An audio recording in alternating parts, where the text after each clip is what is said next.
Happy Sunday, y'all. Happy Sunday. It's time for another Pretty Goals. Talk politics too. Come on in. As you come in, share the live. Let's have a wonderful conversation. Pretty Goals talking politics. We got a Yes. special guest for you today.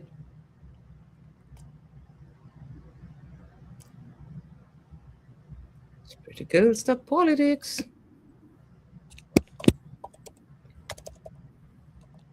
Please share the live, everyone.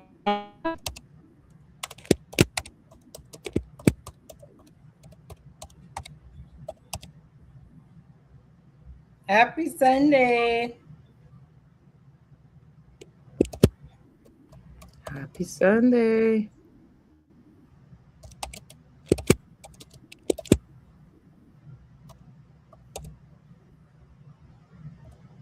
We are sharing to our various platforms as you all come in.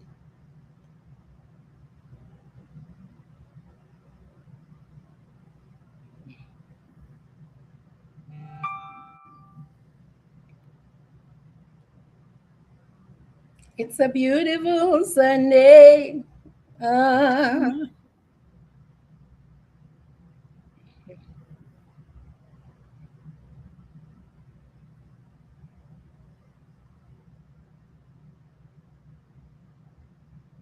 Happy Sunday. We got a good one for y'all today. Sunday. Hmm.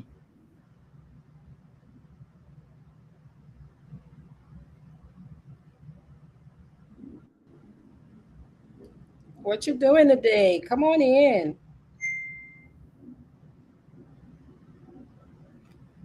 Share the live as you come in, y'all.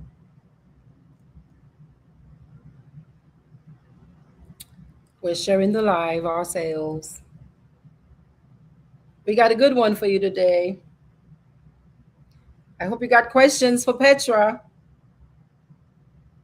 That's right.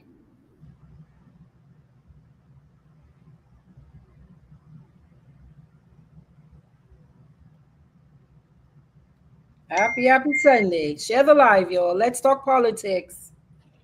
We're not just here for good looks now. We know we look good. That's We right. ain't here just for We're good looks. sharing, Come on. everyone. Please share. Please share. Please It's share. serious business here. Okay? This is our Hmm. future. Future of our kids and grandkids. Come on in. This is serious business. Serious Let's go. business. Serious business. Yeah. Let's go. Let's go. Let's go. Happy Sunday. Okay. We have Arsenal, we've got 202 platforms, don't we? We Yeah. we got a lot of Yes. sharing to do, y'all. Come Yes, on it's a lot in. of sharing. We have to share that live and take the story far and wide. For sure. Anupaleo, share it to the to our social media, to our WhatsApp, our messenger, any Yes. venue that we can release the message. People need to see us and hear us and Let's get be part of the involved. conversation because we have to talk. It's a lot of discussions, a lot of you know, It's a lot. sharing, discussing. That's what we can do This is serious. Let's talk. It's because like it's one more. serious business. Yes, it's serious It's business, not just y'all. about CWO. It cannot just be about CWO. Serious business. Share the Hmm. live.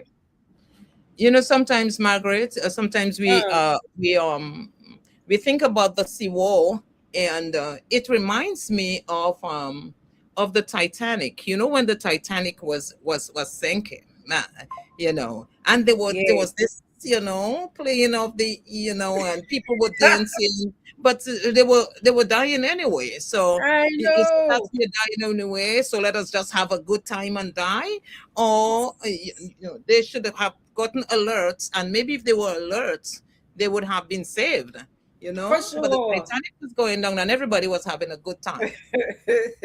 For sure. Well, Dominica Man. reminds me of that. It reminds me of that so badly. We got to do Ferdinand, better, share man. the live. Welcome, Ferdinand. Please share. Please share. Share to all our guests, all our friends, Yes. people from near and far. We need to come on. It's a beautiful Sunday. It's a Sunday evening for us to talk. Anupale, Yes. let us share ideas. And Yes, indeed. let's just do our thing. You all can jump in into the discussion, and For sure. present your ideas as well. Speak Your your mind. question.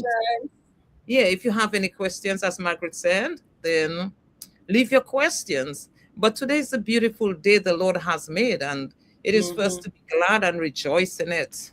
We are here for a Mm-hmm. purpose. Let us serve the purpose we are here for, you know? For sure. For sure. For sure. Yeah. Yes. Well, Yes, you think we guys. can go on? You think we can start? Yes, I think you can see Everybody, do us a through. favor, y'all. Everybody on the live with us, just share this live right now. Go ahead and share. Click the share button, Click the share button. and let's start talking today. This is serious Yes, business. Anupale. Yeah. So yeah, good evening, officially, everybody. Welcome to another Pretty Girls Talk Politics too. We're rocking the froze today. We're rocking the natural hair today, Marceline. Yeah, we're rocking the crowns today, the pretty hair. Yeah, yeah, we're rocking it. So y'all, this is a space Marceline and I created so that we can talk not just about makeup and hair and fashion. Yeah, there's enough of that. There's enough of that. This is a place where we bring beauty and brains together, bold questions, real political conversation. We're talking about things that many people seem to be putting water in their mouth to talk about. And we want to bring these things to the table. We're adults. Yeah. Tonight, we're joined by a woman who has stepped in just a little further into one of the most challenging spaces in Dominica, politics. Politics is no joke in Dominica, y'all. It's an initiation, it's trial by fire in this Dominica political system. Petra Carbon George has been announced as the new leader of Team Unity Dominica as the party prepares for the next general elections. They're introducing their candidates across several constituencies. So tonight is not just about titles, it's not about campaigning or political promises. What we want to know tonight is who is Petra Carbon George? Why does she believe she's ready to lead? What makes her party different? What's her real plan for Dominica? Because we are at a very crucial juncture in Dominica's history. Very crucial. We're at a fork in the road. And depending on the choices we make, it's sink or swim. Okay? So we're going to talk about jobs, we're going to talk about farming, agriculture, young people, political cooperation, possible loss of the CBI, loss of visa access for many people. Essentially, I mean, we can go, but you got to have so much money that you've already ruled so many people out. These are serious questions, and so they deserve serious conversation. We cannot be quiet. We cannot act as if this is, oh, y'all have talked about this enough. No.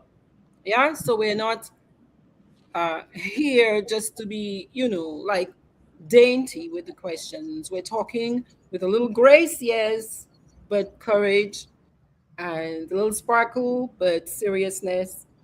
Get comfortable. Join in the conversation. Ask your questions. Please ask your questions. Type them in the chat.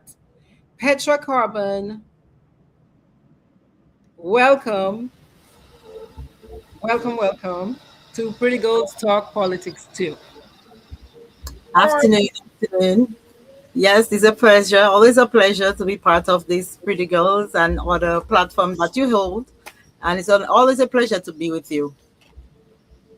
Thank you. Thank Marceline, you. what you got? Marceline, what you got for Petra? What you got for the people as we start tonight? What I got? Well, I've got always got my beautiful greetings to my people. And first of all, I want to say officially good evening to you, Margaret. Good evening to a special guest, Mhm. Miss Cabon, and leader of the is it the UPP? Team Unity Oh, Team Dominica. Unity Dominica. Okay, I'm sorry about that. Team Unity Dominica. Our Yes. Facebook listeners, a special good evening to you all. Friends from near and far, a blessed Sunday evening to you all as well. Thank you for connecting with us. Once again, we are here, and it's always a privilege when we meet on different platforms because we do meet on different platforms. This time around, we are on a Pretty Girls Talk Politics. We were not there last week, but we are here today. Today, where we can discuss, we can share ideas, we can get to know each other a little better. Of course, we can agree to disagree with no hard feelings, Mhm. but we continue to love each other as one Dominican people, bearing in mind the common goals foremost in our minds, our deliberations and actions, love for country. And this is what pushes us to change the current trajectory that has not Indeed. worked for the Dominican people and the country for the past 26 years. So I welcome to this platform Mrs. Petra Carbon George and everyone linked to Pretty Girls Talk Politics. Of course, my name is Marceline Edwards. So thank you for joining with us this evening. And please share the live, everyone, as Margaret indicated. This is my intro for now. Thank you. Indeed. Thank you. Now we have a little bit of, I'm hearing somebody something. Is there already, if there's anything in the background, let me know. I'm hearing a little bit of feedback Yeah, that's from far away. That's the from music far far away. away. So is that the music from Poker Run? Yeah. Wow. And I know how far you are. So that's very loud. So, y'all, today there's an activity in my home village of Tukari. It's called Poker Run, and Tukari is the poker city. So imagine we can hear the music from there, and it's quite a distance. Anyway, Petra, we're going straight for it. One of our first questions we like to ask people is, what is their pretty girl politics story? What's your story with this politics business? Because this ain't no easy adventure. What's your story No. with politics? Well, politics on it whole, I mean, the type of politics now have changed. When I was growing up, politics was more about going out there, telling people what is your plans, how you're going to do it. Now politics have changed dynamics. They people go out and attack you personally. People stop speaking to you when you feel your point that don't align with them. And Mm, so that's the type of politics it have in Dominica. But for me, it's me for all about my people trying to help my people. That's my okay. type of politics. It's all about trying to help my people. I come to Dominica every year. I see things, I hear things, and I decided, you know what? Some people they want to be part of the political system, but they don't want their faces out there because they're afraid of victimization. They're afraid of all the name calling and all that. And I decided, you know what? I will work with you guys. We work together. I can be the face. I have no problem with it. I take criticism pretty well. Like everybody can say what they want, it don't affect me. I know my value to myself, and what you say just reflects who you are and not me. So I don't mingle with that. Like I'm a very positive person. You can tell me something negative, and I can guarantee you I'll think something positive about it. So that is who I am, and that is why I agreed to be the team leader because you need somebody that is strong, somebody that is going to be able to withstand that type of politics in Dominica. And I'm in Dominica for 1 week, and people are already trying to attack me for what? Some people say, oh, they should, Trump should send me out, Trump should do this, Trump should do that. And I'm Oh, like, I am trying to help you guys. Like I come here, I was at the markets in yesterday, if you see me selling the books and so forth, trying to, Right. bring something in Dominica. And it was the economy is so slow. Like people don't have the monies to buy stuff. And Mm. everybody they tell me, oh, maybe next week when we get paid, maybe next week when we get things. The money is not there. The economy, the spending power, people don't have that. And that's why I tell people that's why I'm coming to help. I'm coming to give my ideas. I work with everybody. I don't care who you vote for. That's not my our plan. Our plan is to work to bring Dominica to a different level, a better level in economics, in giving people the independence that they need to Mhm. be able to make decisions for themselves and buy things and go places. Some people can never travel. Like I speak to several people, they cannot travel to go anywhere because the little money that they get in, by the time they put it in bills and so forth, there's nothing left. So Mm. I decided to be the face because I can take the hard time. Like, You can take the hard time. Well, tell us a little bit more about you and what life experiences have prepared you for that experience of being the leader of the party. What do you think has prepared you for this experience? well, I had a lot of. My father died when I was 18. I Mm. was just about to go to college and I had to drop out of college. Well, I didn't go because then I had to help my mom and the kids because my father left my mom with five of us and I was the eldest. And then we had the last child was like two. And my mom was home because my dad was the breadwinner. And so I had to go look for a job to help my mom. And I did that until all my siblings were in their 20s. And so I had that responsibility at a very early age. And then I had my kids. I have kids that their dad never take care of them. And I did a great job. My daughter dad never took care of her. I took care of my daughter. My daughter is 24 and she's in the States. She's a nurse.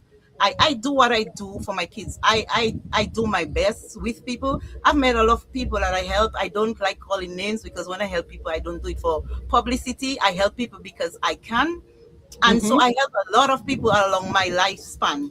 And if people that know me will tell you, and if they're honest, because you know some people, not everybody that can be honest, Mm-hmm. but if they're honest, they will tell you. I work with a lot of people. And everybody I work with, I try to give them a positive encouragement. Let them know you more than that. You can do better than that. And everybody keep telling me, but Petra, you why don't you go into motivation speaking? Like you're always giving somebody some positive vibes. And I was like, you know what? Now the time comes where we're in an era in Dominica where we really need that change. We really need to make a difference in somebody's life. I was like, you know what?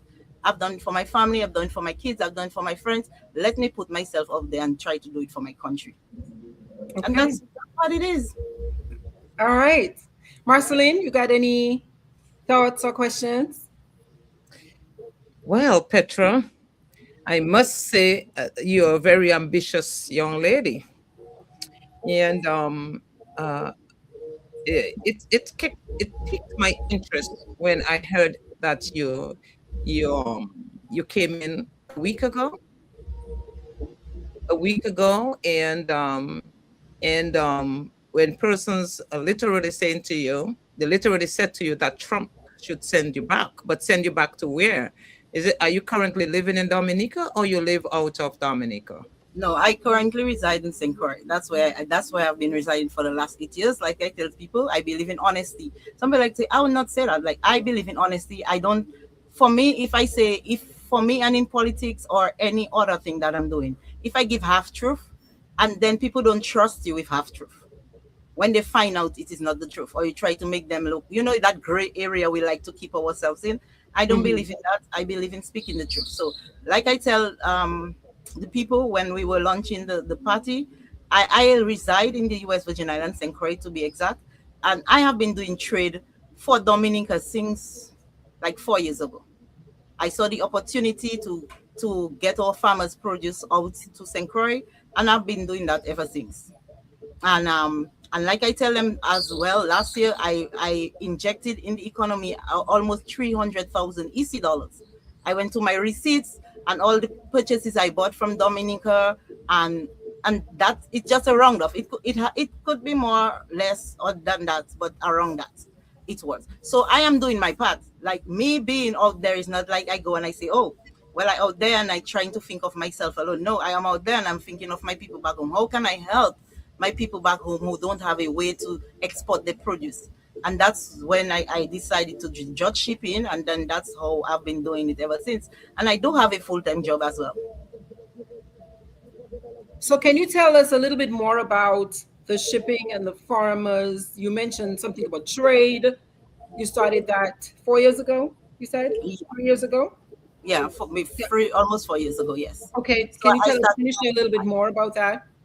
yes. So I started judge shipping where I export, well, I import, because I'm in St. Croix, from Dominica, local Mm-hmm. produce, and like dasheen, cucumbers, seasoning peppers, yams, sweet potatoes, pumpkins, um, that's some of the main thing that the supermarket asks for. They do ask for kush and other things, but some of the things, when you do the calculation, the prices is kind of high, so you cannot really resell it to the supermarket because they themselves have to make a profit out of it as well, and it's kind of more expensive because our goods here to purchase are very expensive. Like Mm. 3 years ago, when I started Frill, almost 4 years ago, I started buying a pound of dashing at 150. Today, currently, a pound of dashing is 250 in Dominica. So you could see the vast increase within the short period of time. Mm-hmm. And but then the people still want our produce out there. So they compromise with the price a little. Sometimes I have to cut my margin of profit just to bring the stuff out there to keep the market going. Because once you lose the market and somebody else take it, that's it for you. Like you can Mm-hmm. come back and you can change your price every month for the people. You have to be consistent. So that's what I started doing, and then I ship stuff down to Dominica. So people that have families in Dominica that lives in St. Croix, we do that one shipping once a month to Dominica, so where they could send everything down for the families and friends. Mm-hmm. Okay. That's pretty interesting. And that's a very that's a novel and very creative idea to help farmers, but to also, create business, right? Generate money. Yeah, stimulate the economy in Dominica, I suppose, for, on some level. Chris has a question. And are you seeing it on the screen? He says, does the Constitution require that someone in Petra's capacity give up her citizenship to be involved in Dominica's parliament? Well, when we come to that point, like I say, I know what the sacrifices are, and right Hmm. now we are there. I just representing the team leader. We have not taken any nominations on ballots as yet, but that is one of the requirements for you to be nominated during the time of elections. So obviously Okay. we know what it entails. Hmm. So that is a choice I have made for myself. Okay. Petra, I have a question. Are you considering putting yourself forward to be a candidate in any of the given constituencies? Eh, Yes, that would be Cottage. That's where I reside. So that would be Cottage Cottage, constituency. cottage, cottage, cottage. And the so- cottage so- constituency goes from where to where, Petra? The Cottage constituency is from Lagon to Capuchin, and I'm from Capuchin. Okay. So, Okay. Margaret, are you confirmed? Because this is directly in your constituency, Margaret.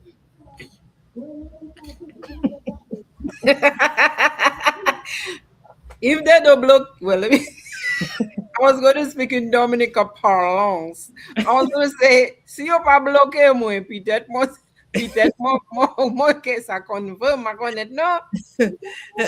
I'm sorry for putting you on the spot, but Pitet, but pitet mo this ke is sa very konve. interesting. This is very interesting, Petra, I must say, because currently we, and it's not just about what you have said that makes it interesting, but the fact that we are currently in very interesting political climate and era in Dominica. We have seen our country being so recklessly mismanaged and pilfered to rock bottom in the manner it has never been over the past, in a manner that it has never Ever, been over the past ever. 6 years. We have seen our lovely Dominica being ripped and sucked dry of its dignity and the respect it carried in the international world. Right Yeah, now, Dominica is oozing. She's covered with sores and she's oozing daily of purulent matter, as if someone with leprosy has touched her and infected her, contaminated her to the core. And we would want to say that Dominica is currently pregnant with issues, agonizing under a hard labor that she cannot give birth. One of the things that we have seen is the advent of women coming forward in, to serve, coming forward as candidates, putting their names forward as candidates. And Margaret and Petra, that goes to you too. Although you live in St. St. Croix, Croix. but Mm-hmm. you still see it within your patriotic heart that you want to help, you want to serve Dominica. I don't know, and I am not the one to dispute as to whether it is the best of ideas and what our constitution says with regards to it. But what I am hearing is that you said you will cross the bridge at some point, when it gets to that. We have seen that played out with the same Roosevelt's carrot when he entered into politics, where he had a citizenship from French islands, and we saw how that played out in Dominica.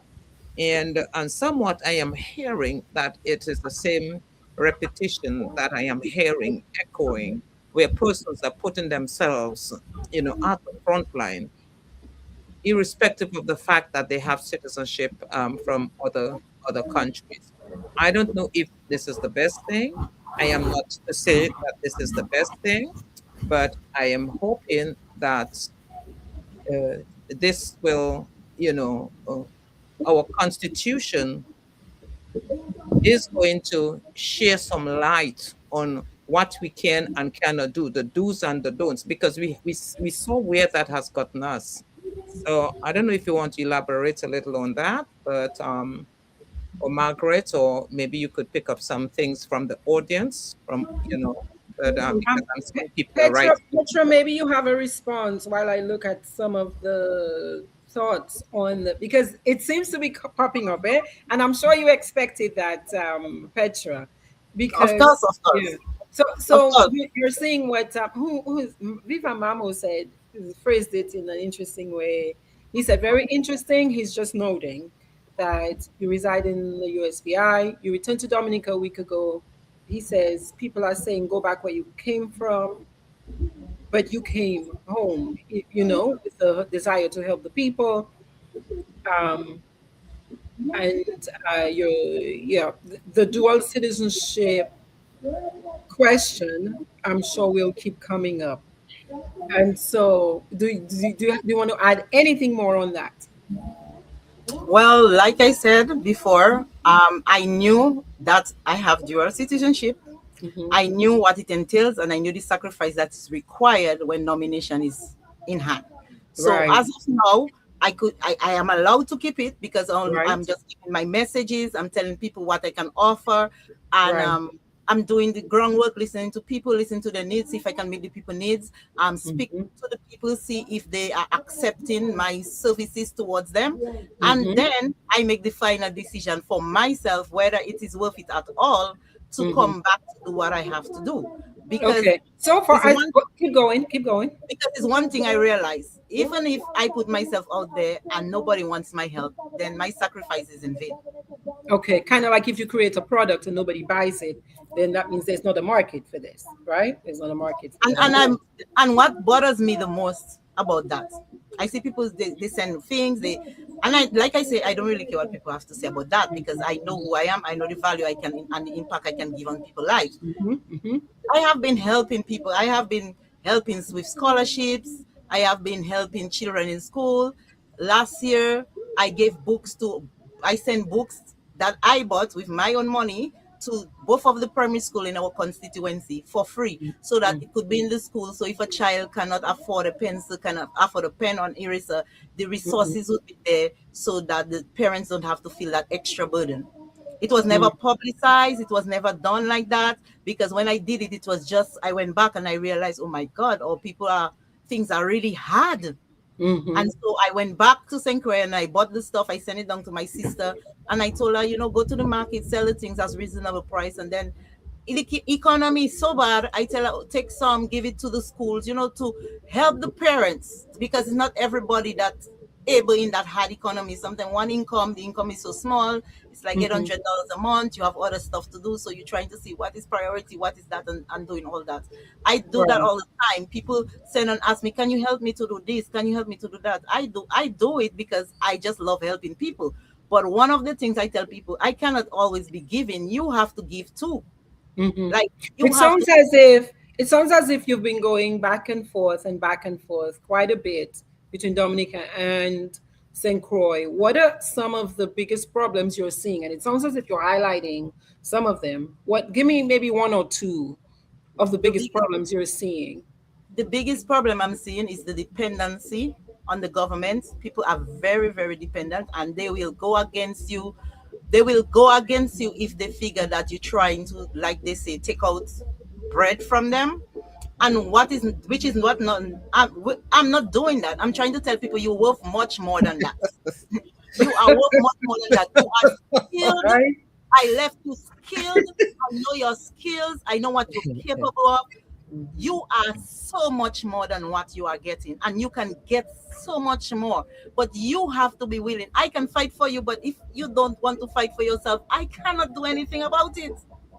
How is that working out when you're having these conversations with them? Well, one on one, people understanding what where I'm coming from. But again, if you have 10 cents and you don't know or sure if the person who's speaking to you can give you that dollar that they say that you can achieve, it's Mhm. I understand where they're coming from, but I trying to say like you still need to take a risk. Everything in life is a risk. Are you willing to risk your comfort for a better life? That's what Mhm. I'm trying to And say to people. so far what are you Most sensing from people the are not responses? willing to give up that comfort. They're in a survival mode, and it works for them, Mm. and I don't blame them. I mean, after if like anything, scientists have shown that after a while, if you put somebody in an environment, they adapt to the environment For because sure, that's for what sure. we are. And so Even if I it's don't. uncomfortable. Yeah. Exactly. So I don't really go out there trying to blame people or why they like that. Try to show them how they can become better people, how they Mm-hmm. can own back their lives, how they can become more financial independent, where Mm-hmm. you don't have to go and ask somebody for basic needs. Mm-hmm. Like when I was growing up, asking for things was like so Was a no shameful. no. Like Was a no no. it would take your parents everything to go to the neighbor to ask for a pound of sugar. And if it reached that way, it's because the parent just could not do it. But they Mm-hmm. would have done anything, sell ice pop, sell tarts, sell biscuits with crackers in it, just to make sure they get what they have, meet their needs at home. But now it's not that way. It's Yeah. not that way now. Everybody wants you to give them something. You come and you say, "Oh, what you bring for me now?" That kind of Mm-hmm. thing, and it's okay. I mean, you can speak like that, but then it become a habit. Like now, it's worse off. And I'm not saying anything bad about people in any bad way to bring down anybody, because, like I say, I understand that people have to adapt to the situation at hand. But it's just me telling people, "Hey guys, we can do better than that. There are resources. There are people who are willing to help on the other side, and we can do better than that." Marceline, I saw you laughing a minute ago. Um, if that smile could talk, what did that laugh want to say? Uh, Miss uh, Petra, you said that you have a it's like import and export business. You import things out of Dominica, Yeah. Mm-hmm. and this comes with like the the raw material out of Dominica into the U.S. Virgin Islands, and that is a very good. That is a great venture, and I personally wish some of those good colon dasheen that you were importing. Nice You were blue. importing from Dominica would get to me here because me love me some dasheen, some blue Oh, I dasheen. send it to people Yeah. all the time. I You send send it to I send where? Dashins to the states all the time, to the mainland. People put in the order. I use USPS and I ship it over to them. I should ship cocoa sticks, um, Oh, really? cinnamon. Yes, if you say, hey, I need that from Dominica, castor oil, I need this, I get it and I ship it USPS. I use the post office. They have the boxes that any weight, one's price, and I use that for people. I send for it. Have a few people in Washington, not DC, not the other Washington, close to Washington Canada. State, like State, Seattle, yes. Washington. Yes, it have one of my customers. She's there every trip. She say, "What you bring? I need my dashin. I need my yam. Tell me what you have," and I ship for her over there. So So tell me how inexpensive it is to ship it to the mainland. well, we use the like I said, we use the rates like any weights. Like Once the it gets flat to 50 rate. bucks, US, yes, the flat rate. So sometimes the 24.95 price can take up to 10 pounds of dashin. And if you need any other things, I stock it in like the cocoa sticks. People usually send for the lighter stuff, so they tell me send two dashin for me, but don't send my cocoa sticks. I send board and leaf. I send soursop leaf. I I ship anything to them over there to So and so they how so enjoy. how do you do it? Do you do it with the skin on, or do you peel it and shrink wrap it and No, and and, I leave and, it with the and skin send it on. out? Or I you leave send it it with with the the skin skin on. on? Yes, yes. I Okay. last time I sent BB rum for one of my customers out there in Texas that wanted his BB rum and he couldn't come to Dominica and he asked for his BB rum. I get his BB rum for him and I send it for him. So I try to serve everybody, anybody that want our little Dominican. I try to find a way to send it for them to enjoy our little things in Dominica. So what you're sharing is a way that farmers, right? So Dominicans can become creative with the produce that we Exactly. grow and that we make. And you've given a very good example of how you've successfully done that. Now, a question that's coming up is some people are criticizing that Team Unity, Dominica, is another small party. Marceline said UPP. UPP is another small party too that could divide the opposition vote. Would you say your Team Unity is building a serious movement, or some people? What would you say to some people that you're just adding another name to the ballot? No, we are not adding another name to the ballot. So the team, well, we the team, the people that are with me and the executive and others, we have a common goal, and the Mhm. only goal is to help the people in Dominica. And yes, there are other parties, and as we said earlier on, we are willing to work with everybody. And one thing that we elaborate on, we are trying our best not to have too many people represent in one constituency as much. So even if we have our representative and you have your representative, we should be able to come together and evaluate which of the representative would give the incumbent party a run for the money, like we say it in Dominica. So it's not about me. If I, Petra Carbon, somebody else step out and this person have everything that I want to give and more, I have no problem with adding my resources to that person, because at the end of the day it's not about me. It's about giving people a proper representation where everybody can benefit. And if the person have a better chance of being there, they have my 100% support. I am not in it for me. I am in it for the people. So as long as we have the same vision for the people, if you're more advanced, let's say for the pros, and I have more con, I work with you. It's nothing about not giving up. There's nothing about it that, oh, she is leader of the community now, will she give up? I am just the face of the people who want change for Dominica. That's it. And if the other people want the same change, we will work together, because that is our job, to work together to make a better life for our people of Dominica. It's not about me saying I want that leadership position or you saying you want that leadership position. That is what is killing us now. We have to move away from that and let the people who can bring the people a better life represent, and work with the people, bring the ideas, and you work with them. Okay, But that's very interesting. Go ahead, Marceline. I have a question because I was just gathering my thoughts and coming to that question. Uh, Based on what Petra is saying, she is in the agro industry. She's Mm-hmm. bringing in produce out of Dominica. Have you thought of ways as to how to expand that business among the Dominican people out there, as to give them more opportunities? Because we all contribute civic wise, and this is a way of helping our country, helping our people, because everybody's making money. I want to assume everybody's making money. The farmers who produce, who plant the produce, the farmers who sell the produce to you, you Mm-hmm. buy from them, you take it into, so they're making money. But my question is, does one have to be part of politics in order for them to contribute? Because you can contribute without being in politics, or probably I would say, uh, does one have to form a political party in order to give back to their country?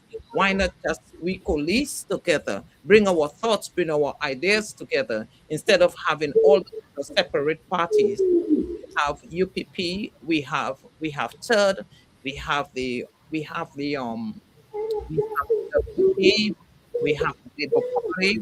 So you're talking about four political parties right there. And and that's why I said that it is a very interesting era that Dominica is in right now. We have the emergence of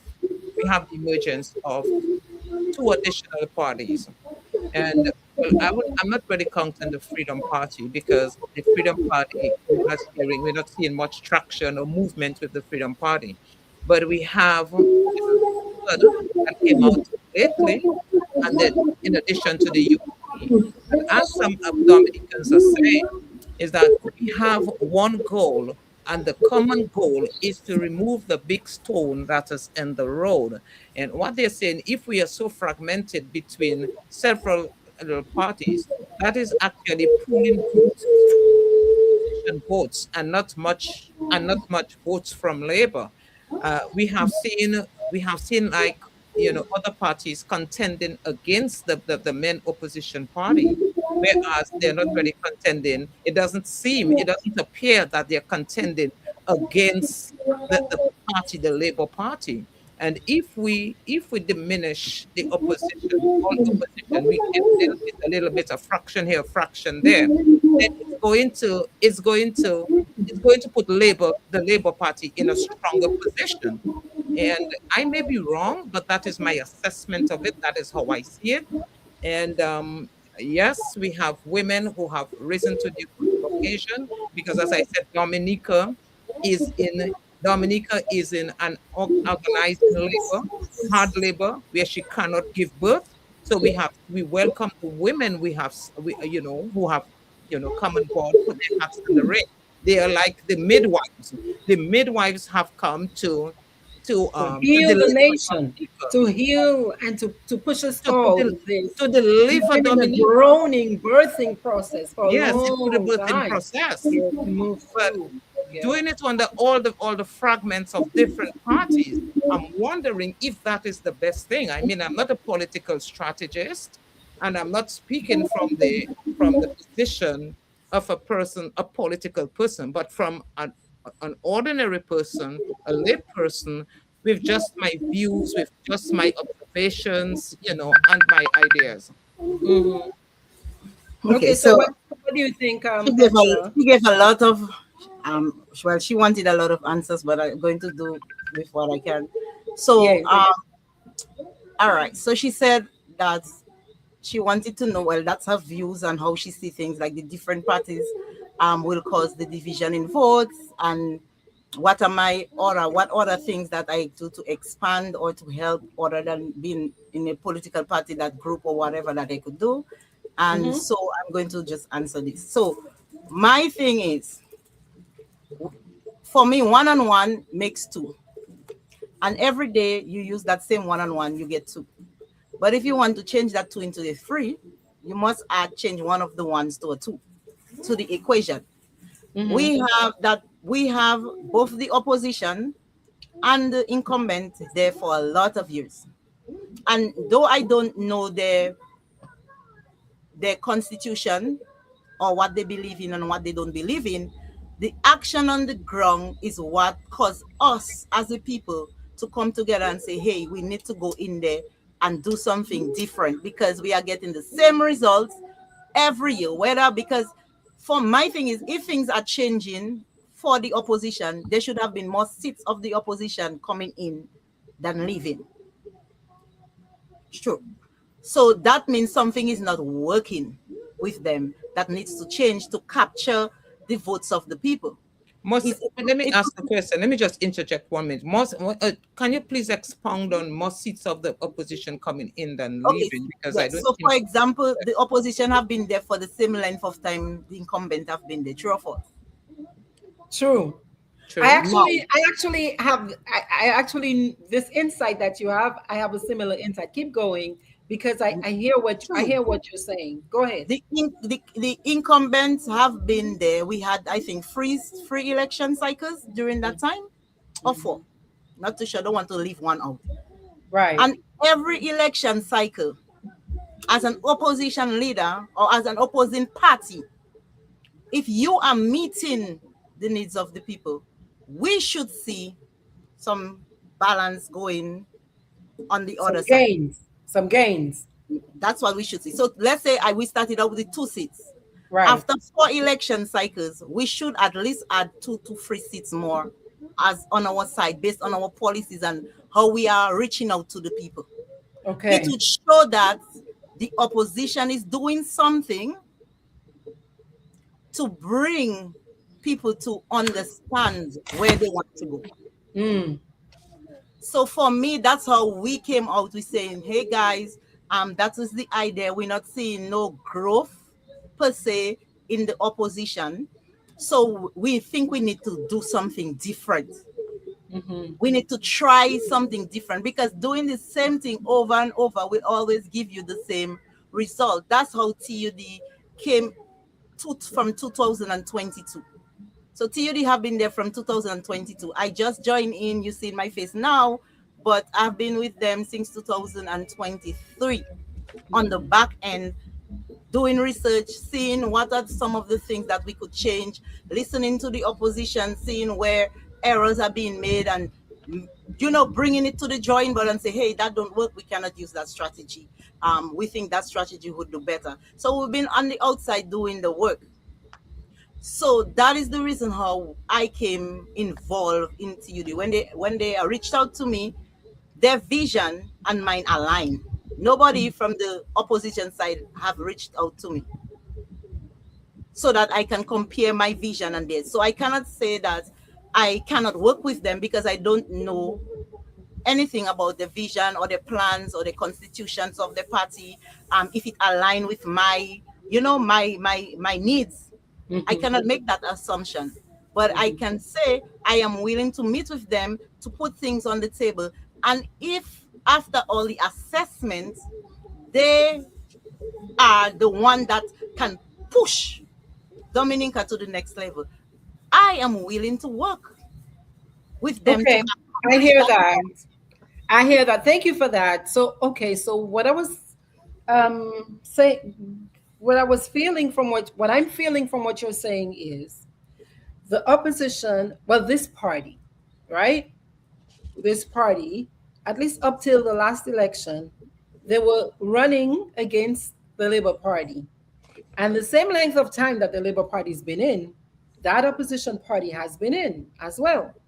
But they were not winning. You're saying they were not gaining, right? In fact, they seemed like they were losing because they ended up losing um, seats in the House. Um, so you were saying that you all added a new variable into the equation, hoping for a different, like to shake things up. Uh, Right? What's different is that that party, United Workers Party, they also changed some variables. Very good. Yes. Yes. So they changed their leader and they've changed several candidates. So it seems, so that's a, but you are very much on point because what you're saying is Team Unity came in before these variables were changed. That's right. Yes or no? Yes, Is we came that in. what I'm hearing? Remember, Yes, yes, yes, yes. remember the UWP did not contest the last election. 2022. And Right, Team Unity was just formed just right. before election. They wasn't aware election was going to call. They just wanted to do something different because they see that the same thing had been happening over and over. And because Team Unity decided they know they couldn't win against the incumbent people that were there at the time, but Mm-hmm, they still refused to have it one party state where nobody was contesting everywhere. mm-hmm, And they mm-hmm, put out some people just to have that still democracy going on. mm-hmm, Because had Team Unity not been there, let's say Team Unity was not part of the equation, mm-hmm. then Dominica would have been a one-party state Except because for the independent candidates that who did went up contest. to the Yeah. two same locations where UWP have their stronghold. The independent candidate went up for them. Mhm. So So Ferdinand is asking my question, which my next question was going to be then, and you kind of answered some of it earlier because you said that Team Unity is willing to work and collaborate. that's right. Yeah. So Ferdinand is asking, UWP now has, so they introduced their set of new variables to make that, if we want three, we gotta add something new to this Exactly. experiment, because this experiment, and I think people have to admit that. That's a to me personally, that's an admission that needs to be acknowledged. That UWP was there as long as the Labour Party was in office, but they were not winning. Yeah, Can I? but they did make an adjustment. And Finland is asking, now that there's new leadership, there's a new team, which is something different, how does that change Team Unity's approach and mindset? Well, Team Unity, like I said, we are willing and we are in the process of speaking to the opposition party to see where we can fit in as a people, not as a party, as a people, to best represent our people in Dominica. So we Hmm. are willing and able. We are in the process. We speak to people of the opposition saying, hey, now that you know who is there, now that you see who is there, now that we have seen that you make a change, how can we both benefit, but by coming together to help the problem and solve some of the problem that the people in Dominica are facing. Margaret, Hmm. I'd like to jump in here. Yes. Um, um, Petra, you said that UWP, the opposition, has been in existence as long as the incumbent has been in office. That is true. But where I beg to differ, it's not where they did not impress upon the people, because we knew, you likewise, myself and Margaret knows that the process, it's not a normal process where there is fairness and a fair playing field where voting is concerned in Dominica.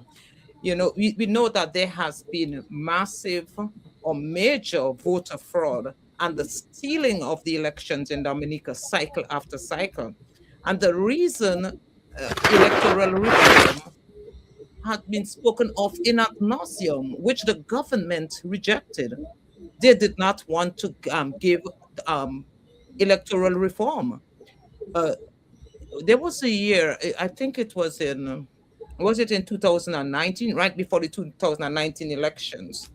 We formed a delegation, we formed a small group, about 15 of us, and we went into Washington, D.C. to a meeting where Francine Barron and what's his name? Vince Henderson were they were discussing about uh, electoral reform. And we went to that meeting where Francine Barron said that the system in Dominica had worked for several decades, where our voting process is concerned, and that Dominica did not need electoral reform. And that was in 2019, Mm, right before the 2019 mhm. election. So we know that the voters list is a serious problem because there are more people on the list than the entire population of Dominica. So to go into an election with an over bloated list where we know that the it is it is not going to generate a fair result or democratic result, it is already disadvantaging the opposition. Whomever is in opposition Yeah, is the a opposition, no fan. matter what. Whomever, So yeah. when you state that had it not been for third, then Dominica would have been a one-party state. I don't get the understanding of that. I don't see the clarity of that because third had never contested. Did third contest an election? Did they win a seat and was in opposition? How did they not contribute to, how did they contribute in any given way uh, in terms of the representation in Dominica? When the opposition decided not to contest the elections, there were independent candidates, and the two independent candidates are in the House as we speak, which they came from the constituencies of Salisbury and Marigot. Todd did not have any representative. Todd never had a representative that won, a candidate that won an election, a candidate who won an election anywhere, none of the constituencies. So how did they avert Dominica being a one-party state? I don't get the clarity on that. If you can expound on that, I would sit back and listen. So okay, so you made a great point, and I'm not going to argue your point on you. I'm just going to show you. So if you are in the house Mhm. and you have two seats in the house, and yes, you want reform, but it's not happening, would you give up your two seats where you could fight for Dominicans in the house and go and sit in the yard and then say it's not being done? I'm just asking, as a party.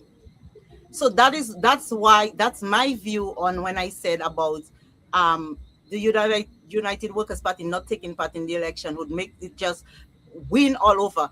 But we understand that the same two constituency that had the UWP had the same two constituency that they gave up, an independent person went up for, true or false? But Yes, UWP, yes, but it was not. They were not under the representation of TAD. They were under representation of two of independent independence. candidates.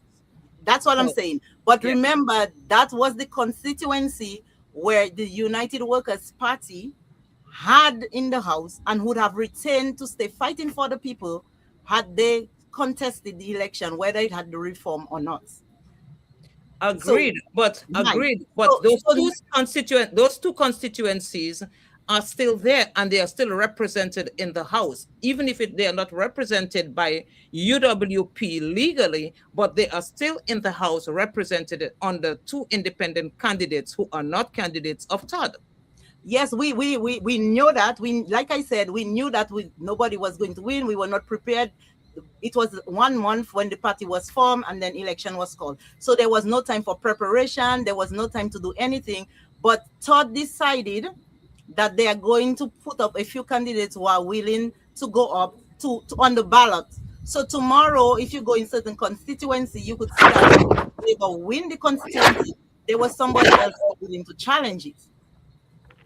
So that is the aspect in which I was speaking. Like, it's not like all the Oh, constituency were just the 19 other constituency were just given to the Labour Party. Some persons so decided, hey, let us put a few people there. so So on the ballot, we you're could see. speaking You are speaking from the position that they challenged the elections. They did not.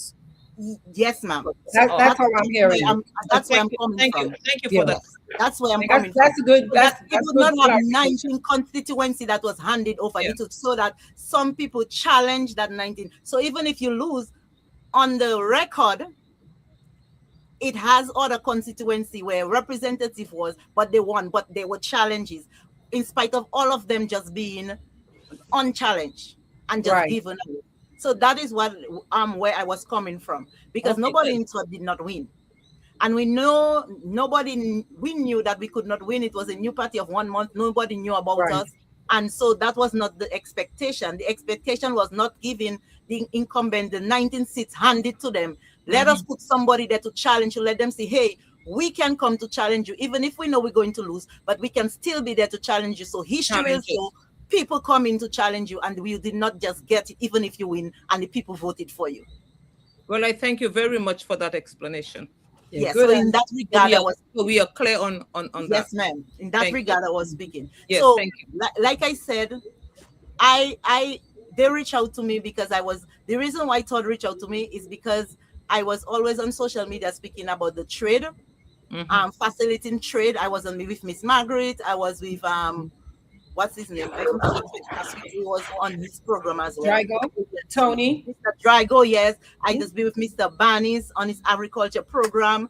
And so when everybody, I was with Lofty on his program. I was with also Civic Vibes.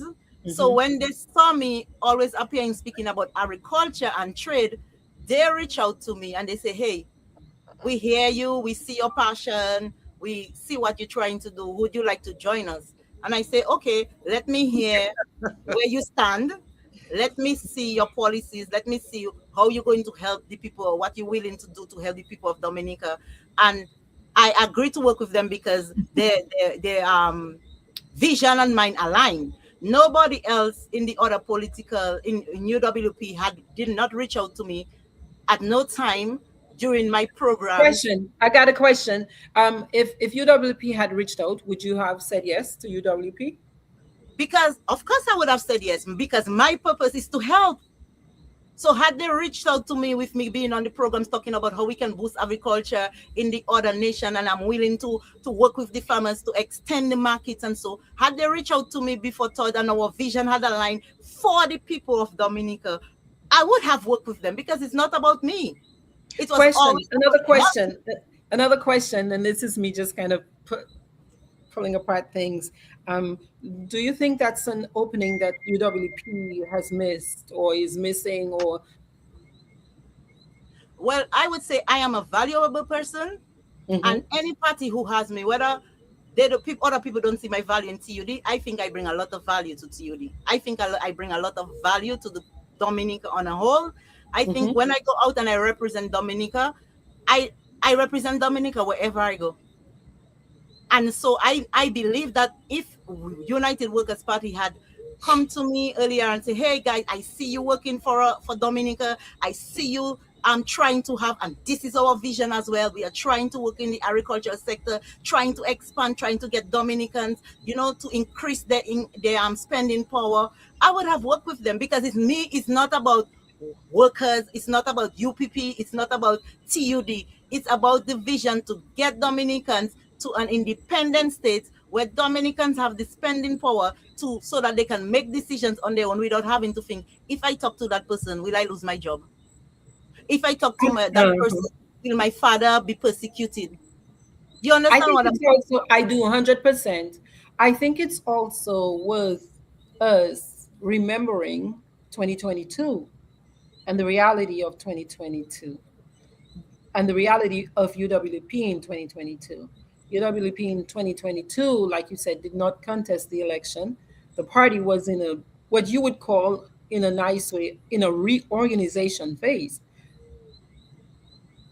Yes? Yes or no? In 2022, the party was in a state of reorganization.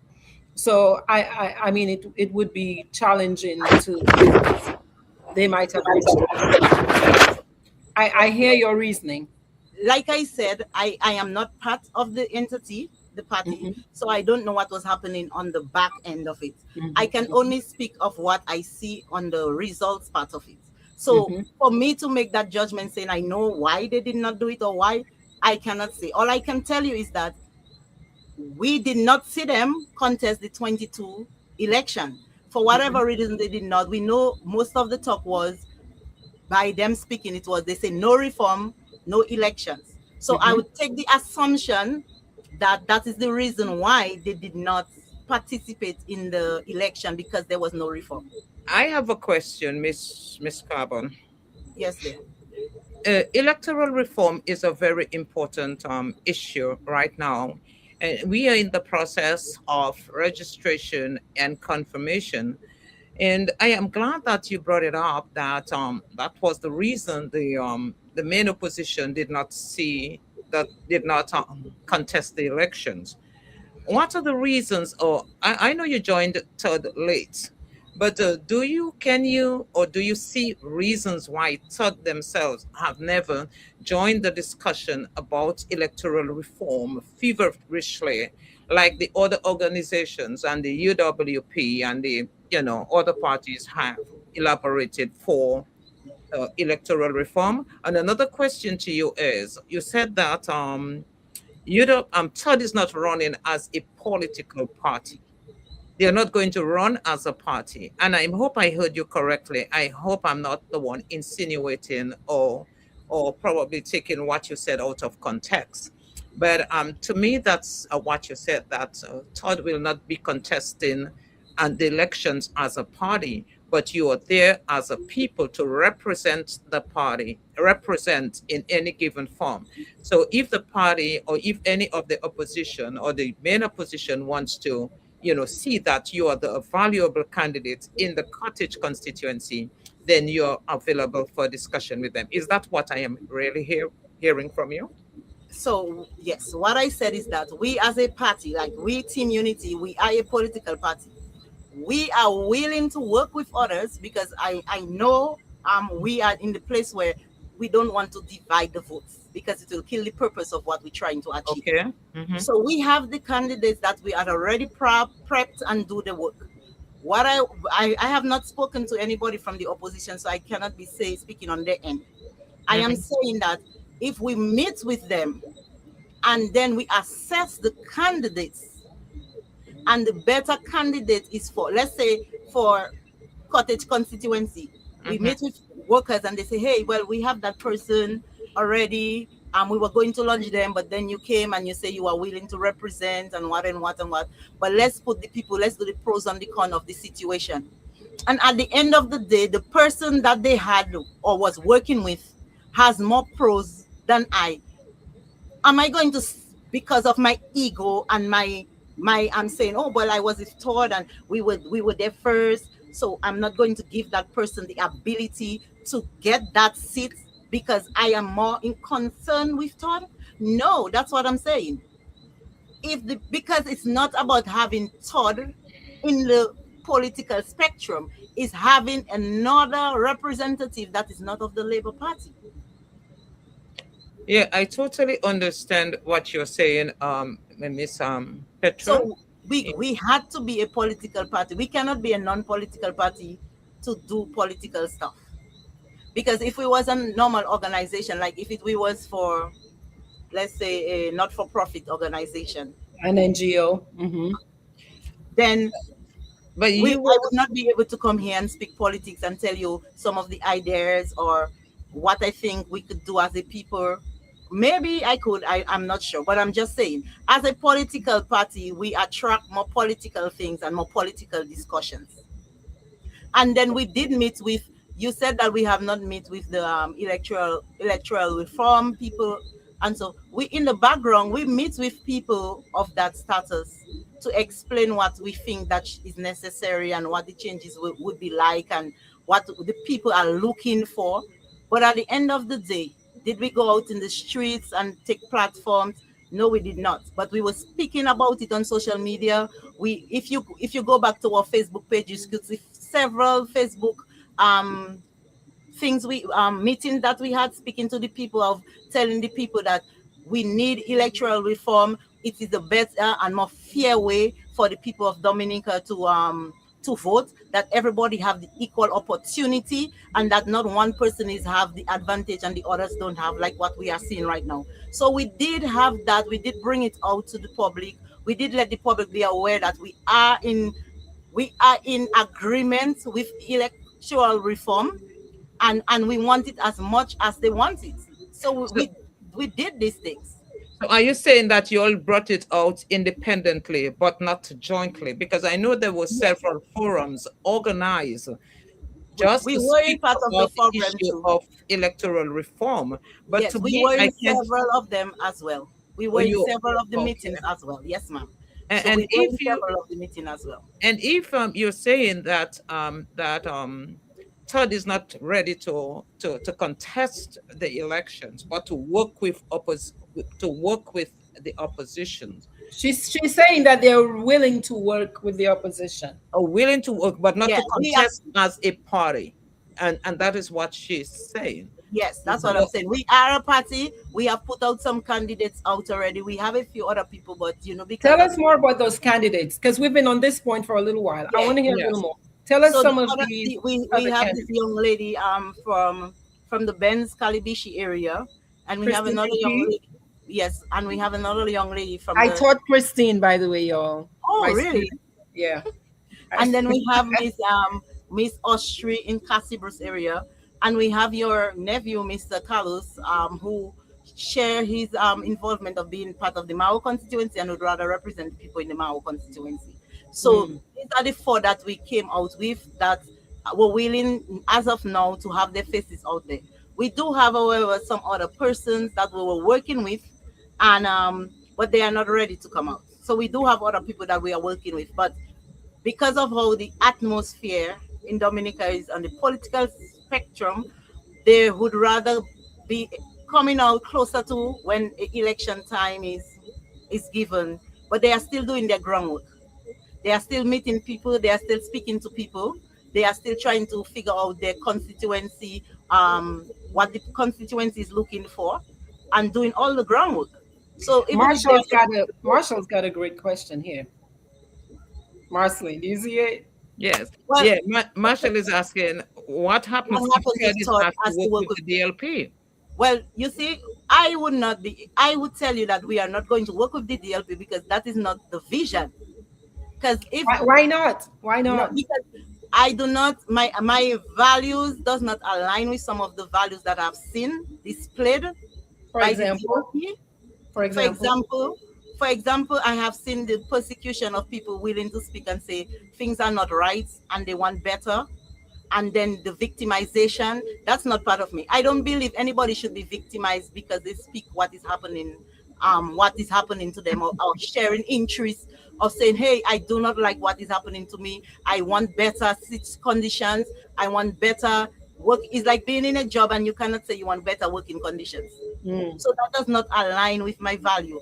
My values are, even if a person vote for you, they have a right to let you know when you are doing right and when you are doing wrong. And when somebody tell you what you did was wrong, you cannot persecute them and say, oh, well, you're not for me. That does not align with my values. Well, that is undemocratic. This kind of persecution is not democratic. No, So, it's not, because it was never like that before. I remember I wasn't a big politician in the time of freedom, but I remember the culture during that time, and maybe it was there, but I was a younger child, so probably I didn't pick up on it. So somebody that older than me will have to elaborate on that. I was more in tune during the UWP time, and I did not see that culture either. So that is a culture that came in after, where people cannot speak of their, if they are displeased. You are not allowed to speak if you are displeased, and that is why I won't work with them. I don't have no personal thing with anybody. Like somebody say, oh, so you going up cottage constituency, what problem you have with the parrot? Oh, well, I can have problem with the parrot. I love my parrot, his family. mhm. I cannot. How would I have a problem with my parrot, his but family? who is the partner for the cottage constituency? Mr. Roland. Mr. Roland Roy, I taught him too. that he's family. I could not have a problem with him. I thought him I too. he went to PSS a few years before me. He's a gentleman that he's a very loving and kind person. He's a Sweet, person he's that a good go with guy. the young people playing domino all the time in his mother's shop. He's a person approachable. I don't have a problem with him. It's You not don't. about What you're his saying is you disagree with the policies of his policies of the party. Yes, party, yes. But and I that have is a what we want to question. change. But do you Yes. think he has delivered for the constituency? Well, based on what I am hearing, the people are saying on the ground is that he has done more in a short space of time than the previous representative that was there for the longest space of So time. are you satisfied with his performance in the cottage constituency? Well, what I can say is more could have been done on the time of skills development. I don't know if he had anything in place because, as I say, I'm not part of his body where they put things in place. Um, but for more skills, I think fishing, which is we are a fishing community, I was looking for something more, advanced, like fishing of fixing of the fisheries in Capuchin area, opening and putting a washroom facility there for the farmers, a place where they can clean their fish. These are the things that I was looking for. So I don't know if he had it in the pipeline, but I have not seen it manifested, is what I can say. But how has the economy grown in in your constituency since the emergence of that new pal rep? Well, the people that I spoke to, well, I didn't give it, I have not spoken to most of the people in the constituencies, mostly in my area and the Clifton area. I speak to two or three persons on that type of development. And they are still thinking that more can be done to help the young people to become entrepreneurs. So we have not seen that part where people are becoming more entrepreneurs and having the choice of being independent. So, question. So, what would make you a better representative for Cottage constituency than Mr. Roy? So for me, my thing is to help people to increase their spending power. And some of the ways I would have gone about it is make sure that most go out and have that financial money management courses with the people. Help people to evaluate their skills and show them ways that they can scale their skills to become entrepreneurs. Develop the fisheries, like I say, the fishing community that we Industry. used to have. Develop the fisheries building here. Bring it back to the level how it used to be before, where fishes men can come in with their fish and have a place to store their fish. So if they don't have to go all over the place in the nights to sell because there's no facility to store their fish for the next day.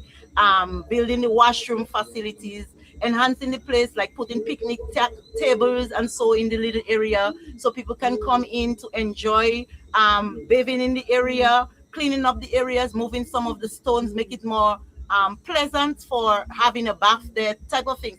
I'm trying to get funding to redo the WAF because our WAF have been damaged for a long time. So these are some of the projects I would willing to see. And I know Tukari is a very fishing community too, and there are a lot of businesses, as you can see, they have the activity there today. We have a lot of bars. They're trying to find ways to increase tourism on the north of Dominica. Most of the times when the tourists come, they go to the Roseau area because the boats are in the Roseau area. Finding ways how we can bring some of the vessels, the tourist ships to Cabrit, how it used to be, so that some of the monies can also spread in the north. People can show their arts and craft, people can benefit from it, and so on from the tourism sector in Dominica. Promote we have that nice space in Capuchin we call Cana, I know. which is a nice area. Like promote it a little bit more. These are some of the things that I would be working with to bring in income to the communities itself, and to help the people in the community to make their own monies. And another thing that I realize is the NEP, a lot of people in my area are now under the NEP. I have no problem with the NEP. I just believe that it could be used in a different way. It should be used as a form of training people to get skills, like before you go to the job, they tell you, do you have any any experience, working experience. I would have used this to help my people in a way to give them working experience for a short space of time. It's not something lifeline, a long time. So you have a year, we put you in a business, so we train you, bring back the adult education in my area where people who are NEP in the going through the NEP who do not have subjects per se. One of the requirements would have been that they go back using the adult education. So that have to be a must. So if you want to enroll in the NEP, you also have to be able to learn to read and write, to do basic maths, to enhance yourself. So when you leave, you could have that working experience, but also have that education to back up what you have. So Kind of like an apprenticeship program. these are some of the things that I would have done. Bring back the electrical training that we used to have on the adult education in Capuchin, the plumbing, because these are some of the basic things people need in their daily lives. Like people use these skills on a daily basis. So that is how I would empower my people in the area. And as you said that, I was also in the village council before I go. I spent a year in the village council before I go. And if the people are honest in my community, they will tell you that the year that I was there, we did a lot. I was in my time while I was there, we were able to have the resource center in Capuchin tile, and in the tiling process, we also had the people learning. So what we did, instead of just paying somebody to tile the resource center, we put it into a program where the person that was putting the tile would train people of our community how to do tiling. So we had that whole course through the council. So the council in itself too can meet some of those needs. So it's just a matter of having the right representation. Not that I'm saying I'm better than anybody, but I have ways I think that can benefit all people more. And Well, I have a question. How would you convince someone? Because you say you love our pal rep. I love our pal rep. Do you think he made a mistake by being a part no, of the I would not say that. I organization? think when I would not say he made a mistake. If you speak to him, you'll realize he himself have a passion to help people. Mhm. If you speak to him, you would realize himself have a passion to help people. But like I tell people, sometimes you in the organization which does not give you that leeway to do that, because the kind of policies they have in place does not allow you to go out there and do that So, type of. so are you saying that because he's been in that organization, his He talents could be limited into have what he been wants limited? to do because that's not the culture. If you understand what I'm saying. I do. Well, Yeah. when Margaret said asked her whether he made a mistake, I think she was alluding to his alignment with the Labour Party and not, in him wanting, being in the political sphere and wanting to help people. Well, to tell you the honest truth, I will not be the person to say that he made a mistake, because, like I said, I am not sure what was presented to him. But when you come to people, you tell them what you know, what is present. I cannot say that because I was not there when they present whatever they present to him. So Mhm. probably what he was given or what he was told, it worked with his vision at the time. But when he gets in there, the vision just cannot manifest It's not because meshing of with the the people. culture. I have a question. Uh, I don't want to be, a bias or being that feminist, but I always look out for women, and I like to see things that are done where women can aspire, they can reach their potential and everything else. Um, what vision do you have for the women in your community? Or in the Oh well, country, because you are the leader Yeah, of the and the party. country. Yeah. well, this I have well what I think that could help women to be more marketable, help women in the terms of, like I say, financial management is one of the top things on my list, because especially for women, since women are most of the time having the household, running the household in single household.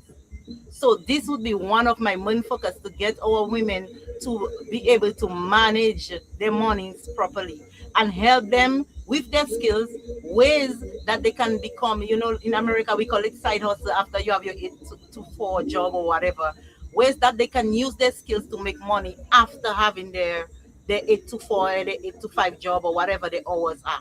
So that is what, so some of the ways.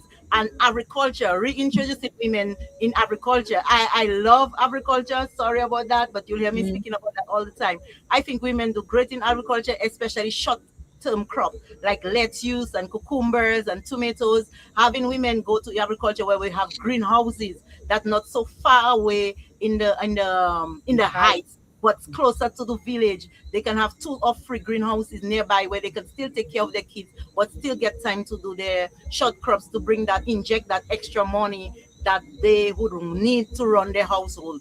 Mm. Train women to be electricians as well. Train Yeah. women because they are home every day. If something happened, that they can manage on themselves to do some things, even though they don't know the experts at it, but they have an idea what they're doing.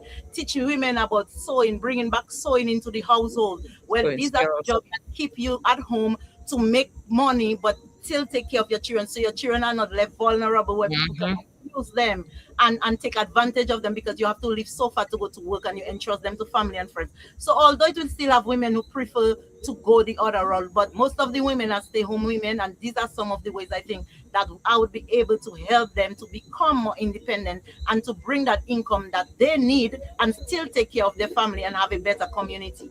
Like I tell everybody, we are the women who shape our community. We are given the task to bring Mhm. out good men and good women. But when Yes. we are tasked with, when we are stretched so thin, Mm. some of our roles fall Mm. in the cracks. And then we have a community of children that do not get what they were supposed to get. So to build that, to bridge that gap, these are some of the things I would bring to have women have, like I say, to have women still in the community doing what they're doing, but still yet be able to take care of their children and take care of the community at home at large. And that's not for just the women of Dominica, but also the women, not for the women of Cottage constituency, but also for the women in Dominica. I remember when Salisbury women used to go to their garden and plant that tomato and plant that cucumber, and we on the north used to go buy the tomatoes and cucumbers from the source people and come to the market in Portsmouth because our soil was not fertile to grow it, but we had people, women that we support on the other end that we could get it from and then come to Portsmouth to make our own dollar and to sustain ourselves. So I think some of the things have been lost in transition for some of the time. The culture have changed. We need to bring back these things because it will help women. One, it will help our community, and then it will help our country. It's simple things, nothing that take excess monies, but things that we can do on a short term that can just re-inject that spending power. And I learned one thing: when people have spending power, they tend to think differently because For they are sure. independent thinkers. They don't For have sure. to rely on anybody. They can make more informed decisions. And that's where I want to get our women to make more informed decisions. Very nice, very nice. Okay, so we got a couple. We've got about 30 minutes left. I want us to talk about a few big issue questions like CBI and visa access. But before I do that, we've got a comment here that says, I duly think TUD is a disturbance. Truthfully, my assessment, I think you would be a wonderful leader for your community. However, for the entire country, we need more sophistication, vision, in tune to lead the people at this juncture in time. What is your take on that comment? Well, like the person who said the comments, he said that is his vision, his assessment. I Mm-hmm, cannot say I cannot tell him he should not have that assessment. mm-hmm, I know my value, and I know how I can empower people. I know how I can come in and help somebody get to where they want to be, mm-hmm. working one on one with people. I have worked one on one with people all the time. Even in St. Croix, when people come to ship with me and I speak to them one on one, and I listen to their jobs, I listen to what they want to become in life, and I share with them ways that I think they could improve their lives. All and right. and so for me, I think I am valuable enough. I'm not sure what more that what more that he is looking for. The In sophistication of what he's looking for. I'm not sure what more he's looking for. I do have a degree like everybody else, but I don't go But about tell it. us more about that. Somebody was I don't asking go your there. background. So I do have a degree in accounting. That's Mhm. what I have a bachelor's degree in Mhm. accounting. That's what I went to school and study for. I Mhm. understand finance pretty well. I can read a balance sheet. I can read um, this type of documents. I know economy too because that was part of it. So I did a little economy on the side. I know when a country is at the peak in economy, and I know when it's at its staggering and trying to move but cannot move and stop still. That's why I feel to myself that I can contribute because I know these things. So where do you I, see the country now? I think the country is in a really we are sloping down slowly to the bottom, and I will tell you why. And I know most people don't will give me that backlash, but like I say, that's just their opinion. For example, when we tell somebody that if not CBI, then what? That is a problem right there. There is one thing I learned in accounts and in economy is that you cannot change, you cannot make somebody buy your product. You could have the best product, but you cannot make somebody buy your product. The passport in itself is if somebody see the value in getting it to go somewhere else. It was never about getting it to come to Dominica. It was getting it to go somewhere else. So your passport is as valuable as it can help somebody go somewhere where they're forbidden to go.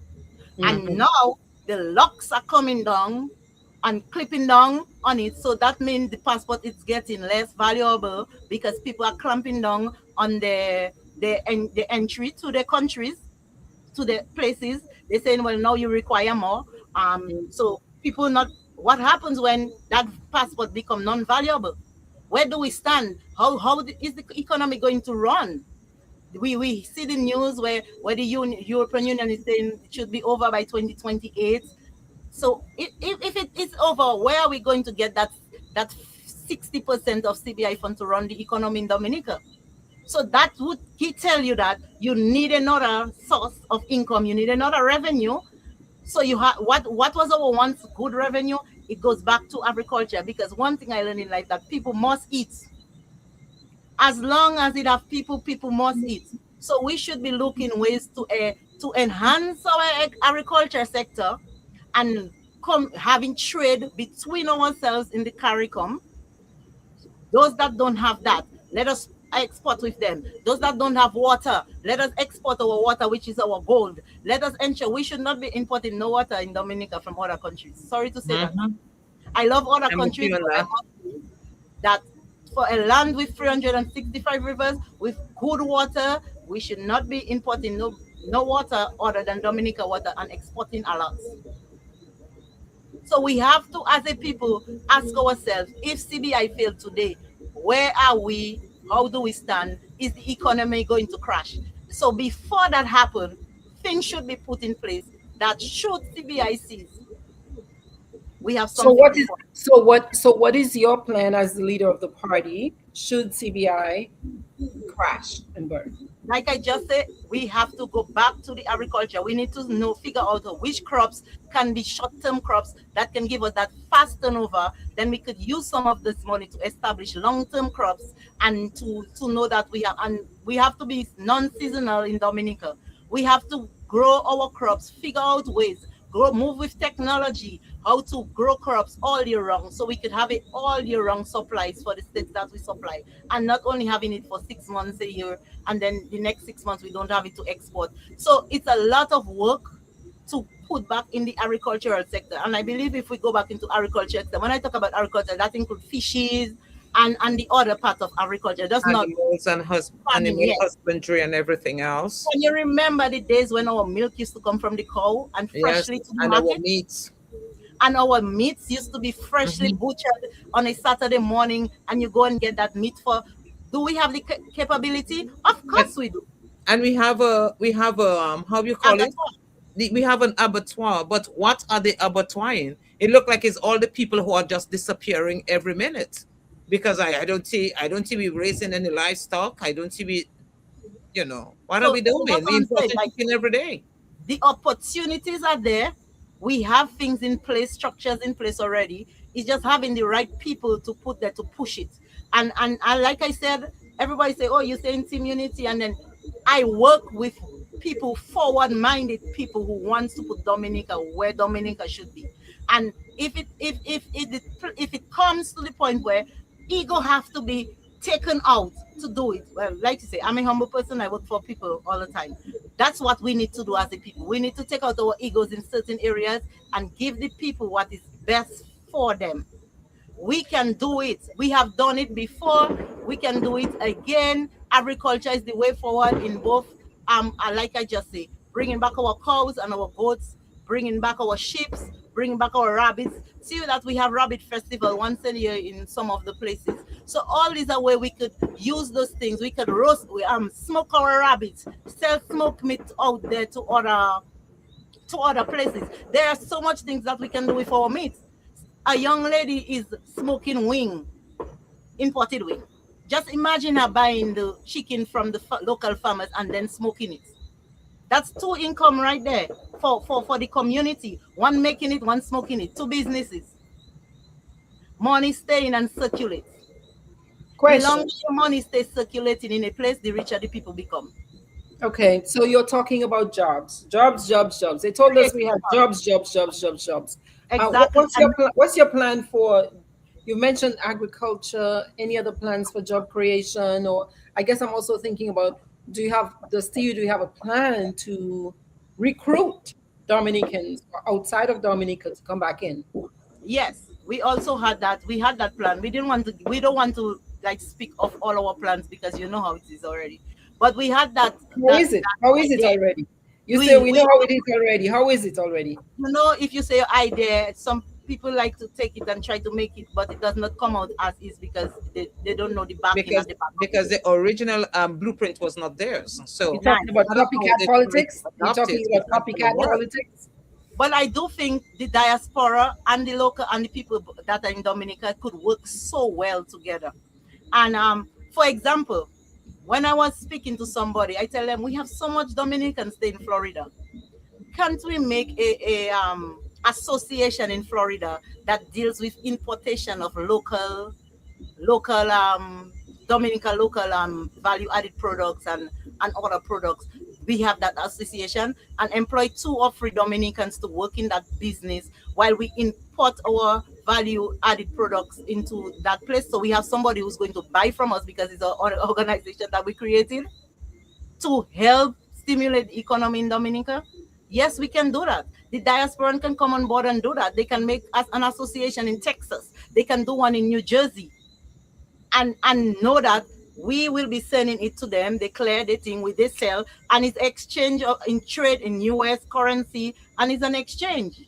Because people out there, we have a lot of people in the States, you know, who would wish to be drinking our cocoa tea still when it's snowy out there, who want our cinnamon sticks, who want different value added products. See, for example, I there are a lot of people. I came down to Dominica. I went to the supermarkets before I came down, and I spoke to them. I tell them, hey guys, we have other value added products in Dominica that I'd like you to try.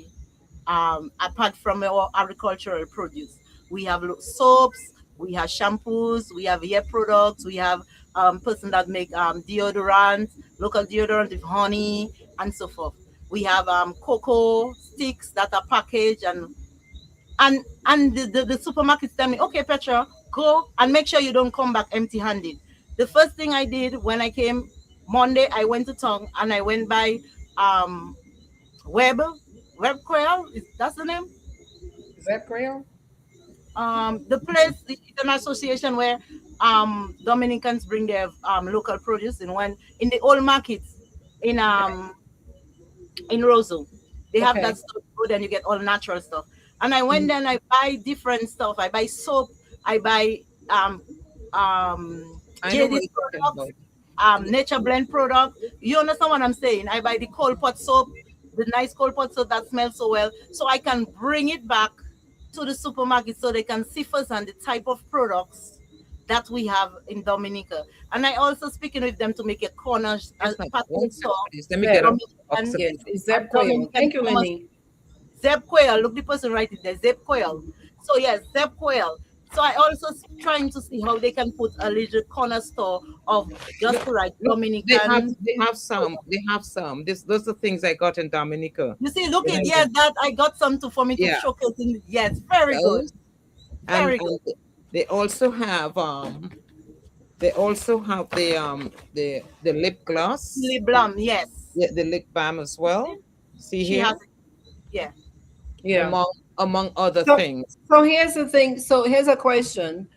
People have been saying these ideas for more than 22 years. Has the incumbent implemented any of these ideas, except for NEP? What is it? He said neg and negwes apa. We are supposed to tell the ideas like the long time ago when the other part.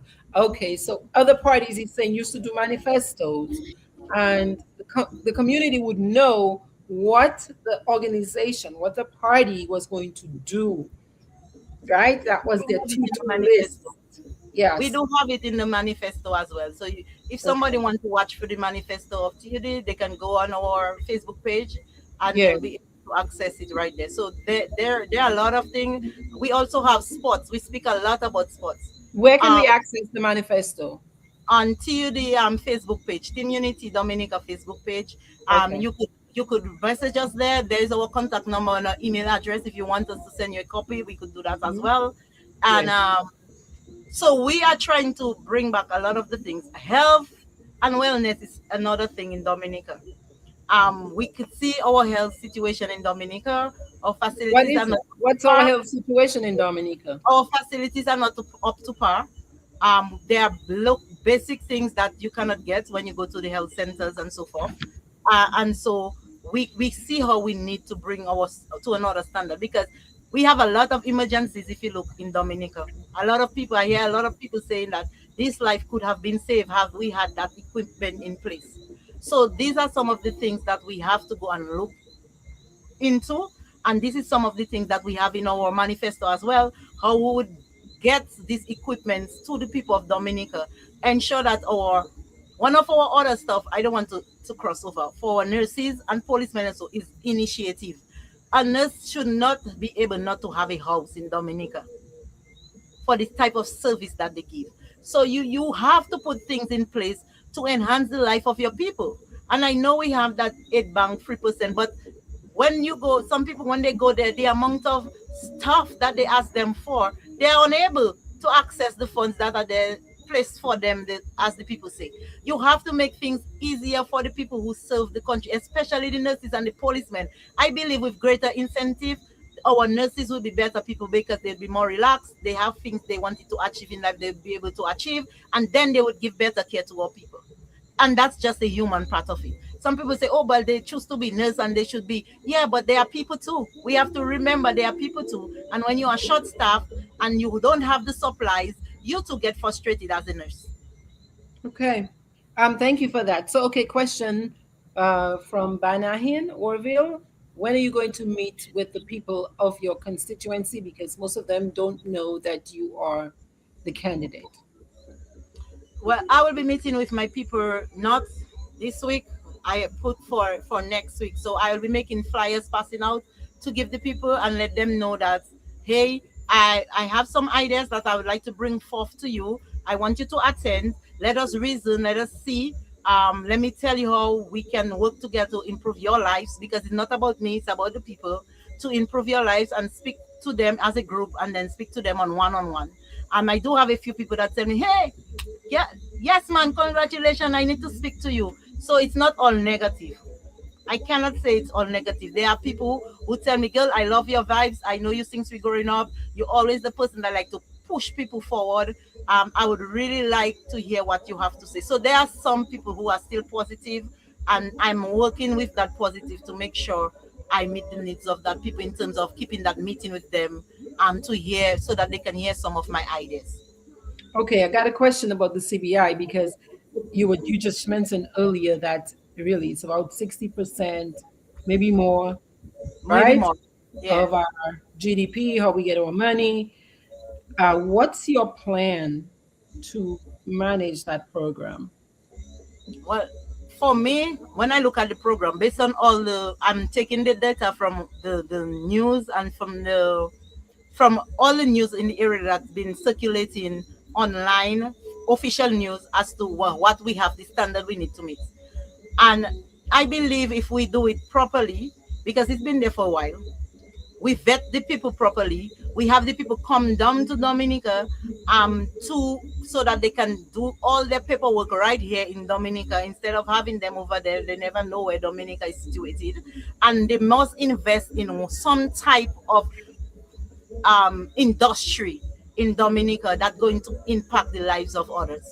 So it's not about just giving them things for them to travel all over the place. You vet the people, you check, do a background check, criminal background check. You make sure that they are willing to come to work with your people and invest in like your hotels, in agriculture, different sectors in your country. So it have to directly people have to directly gain from somebody having that passport. It's not just taking it and putting it somewhere that you don't know. The monies have to be actually distributed among the people where people can see the impact that the selling the passport have for the people and meeting the requirements. Like these requirements are not hard requirements, like doing a complete background check on somebody. I'm not giving the passport to alleged criminals. I don't want to say because you know how it is on social media already. They are criminals. Well, I'm just saying. Well, I will say it for you. They are criminals. Well, some of them, I saw the news about them. I saw, like you say, yes, some of them are indeed criminals. And if a background check was done, we'd have been able to catch that kind of stuff and not give I've got them a the question. Do you have any idea why these background checks have not been able to be done Well, properly? I cannot Or say up to par? specifically, but it would look to me that from the outside looking in, it suggests that it is to have the monies, more of the monies coming in. That is the main reason. Like if I don't have to do that part of it, I can sell more passport because most of the people who want it is people that are quote unquote shady and are willing to give that amount of money to gain a new identity to go to somewhere else.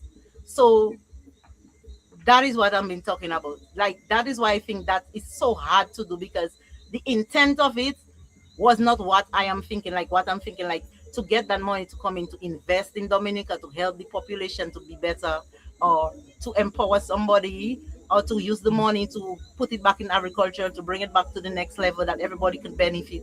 So when values differ, that's what happened. Well, Margaret, if you allow me to jump in on the CBI, Please. Yes, yes. um, there's a lot of talk about the CBI, and a lot of the talk has been for over a decade, Yeah. and nothing was done. The Dominican people did not hold the government accountable. The government continued to be reckless. CBI, or citizenship by investments, was sold to crooks and criminals all over the world who wanted a second passport to navigate where their passport of origin would not allow them to navigate. Yeah. And so Dominica's passport became the tool to evade customs, the tool to evade immigration. And this is what got us in all of that hot water. But we had enough time where we could hold our government accountable and fix it. If well, all I would not say all Dominicans were aiders and abettors, but when you look at it, we have to say we were aiding and abetting. We allowed it because we did not hold our government accountable. And this is why we are here with the visa bans today. So everywhere has shut us out. The EU, the US, everywhere has closed in on us, and they're looking at putting a ban, putting a total ban on the CBI. Mhm. Now, those are passports that did not take the new Dominican citizens to Dominica to invest in Dominica to create jobs in our economy. That was used as a vehicle to enrich the So persons we who were were used. So we the people were used, like yes, to sell in gutted out yeah, the for other people who people's sell in the gain. CDI, where they got 90% for themselves and only 10% of the country. So it did not serve us Dominicans. But you find that we are the ones being punished now because the very same people who got us, who put us in that position, the people we did not hold accountable, they have the visas to travel to wherever they want to. For them, the wives and the children, they're traveling. And we, the Dominican people, and I'm saying we, the people of Dominica, we can't travel because we have passports, man. If we have an emergency, we cannot get out of Dominica. If your child wants to go and study, you cannot send your child to the US to study. And we had those privileges for years. For decades, we had those privileges. And then this is what happened. So to now, I don't see how we can fix this issue with the visa problem because this How has does been TUD have a plan to fix this how? issue? How are we going to fix it? I don't see how we're going to How fix it. how would your organization fix this problem? Well, like I said, the problem, like Miss Marcel said too, the problem, we're not even sure how far in to this it is. So you have to get in there to see what is happening, to determine what can be done to deal with that particularly. But on the surface, from what we are hearing, from the news outlets and the leaders who are speaking about it and so forth, we could see that they have done injustice to that CBI program, and it have been, like she said, we have neglected it so long that it's going to be a challenge for anyone who come in there to try to fix it. But I cannot say how it is on the back end. So I'd have to really go on the back end to reevaluate what is happening, why did it happen, how that we could change the narrative from the back end before I could answer that question. Before I could understand that question fairly, because it would be unfair to me to say that are we going to do that without having the actual data to back up what I'm going to say. I So I get have that. to go in there to see it. To on the surface, we know all what we are losing. We are losing access to almost everywhere. That's what we are seeing out as the result. But at the back, we're not sure why this happened from the back end. So we have to go and get the data on that so that I will So be able what I to hear answer you saying is we need to know we need an what the real assessment deal is. to know what Because the remember, problems nobody are, is so speaking you know about what what to the real fix. deal is. Yeah, Yeah. yeah. But we know it is there in the open because all these people were apprehended. We were sending people into other countries, and you said it earlier. We were Like not bringing we the don't have the citizens data to on how many Dominica, people. but That's we what were I'm sending saying. them to other people's countries where we created a security threat to these countries. And that I, is what I it yes, does. I am totally agree with you. What I'm saying is that we don't for now. I remember the workers were trying to um get the data on how many people that this passport was sold to, where these people were from. But we don't have that type of data as on the outside. We'd have to get that type of data from the inside because it's not being provided for us.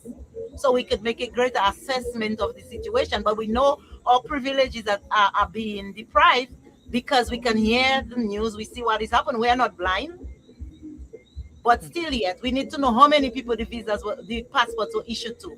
We don't have a specific count of it. We do not know where all the people are from. We cannot say, okay, 90% of the people given the passport was from that country.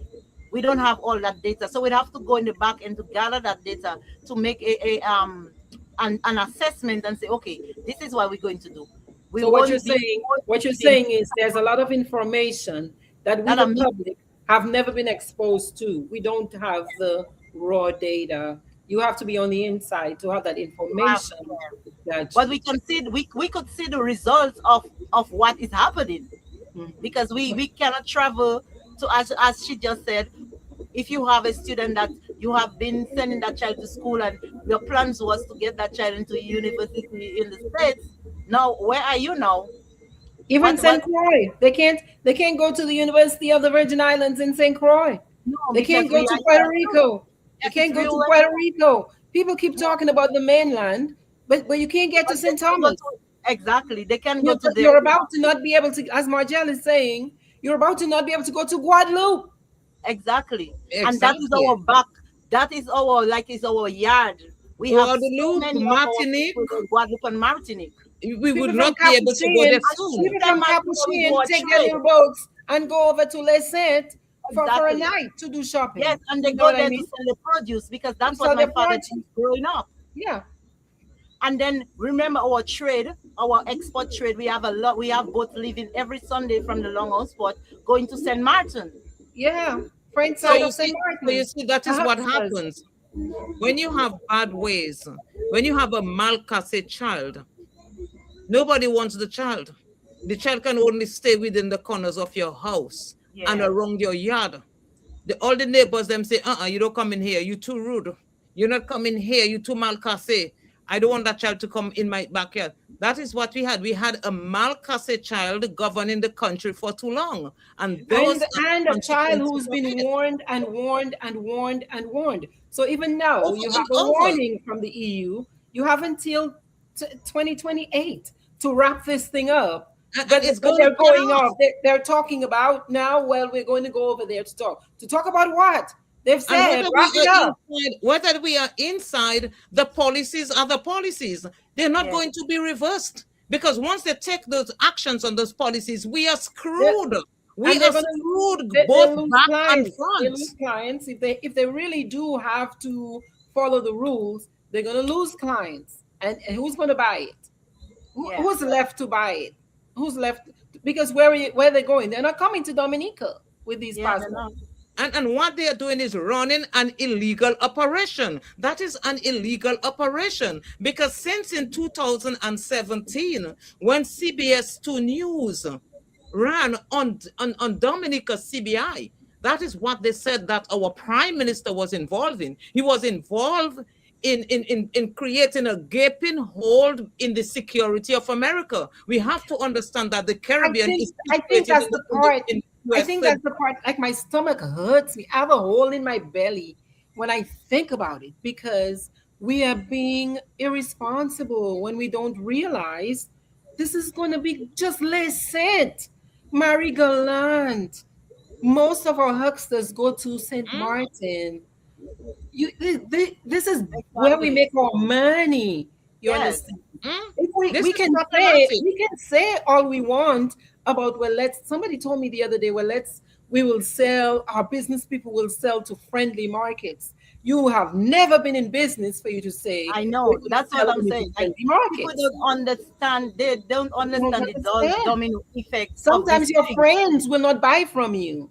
But we will see how Exactly. this They don't want OECS what you unity have. that we speak about shows up in that situation We because have to fix the problem. it's sad. It is a It's sad. problem that is not going to go away. It is too painful for these countries to have weird people come to their countries and cause them problems.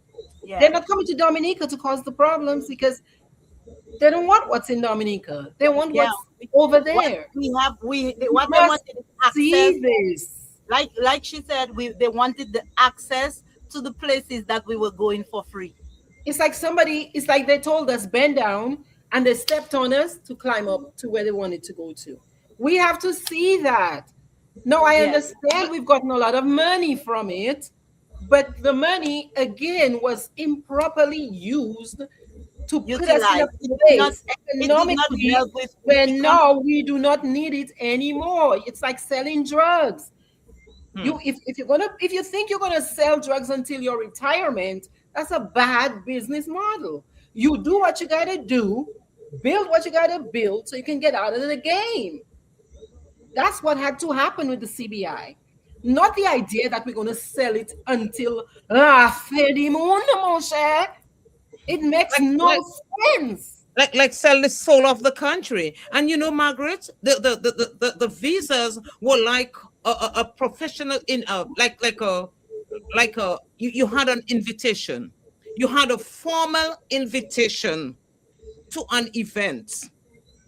But you chose to tell your friend, your Malcasi friends, you know, you can come to the party, come to the event, They and they come and show up there party. in their jeans and their boxers and their tennis shoes and what have you. And then when they just throw us out, they just take us and they say, you all got to go. You and your friends are not welcome. They just push us out and they shut the door on us. It is the same thing.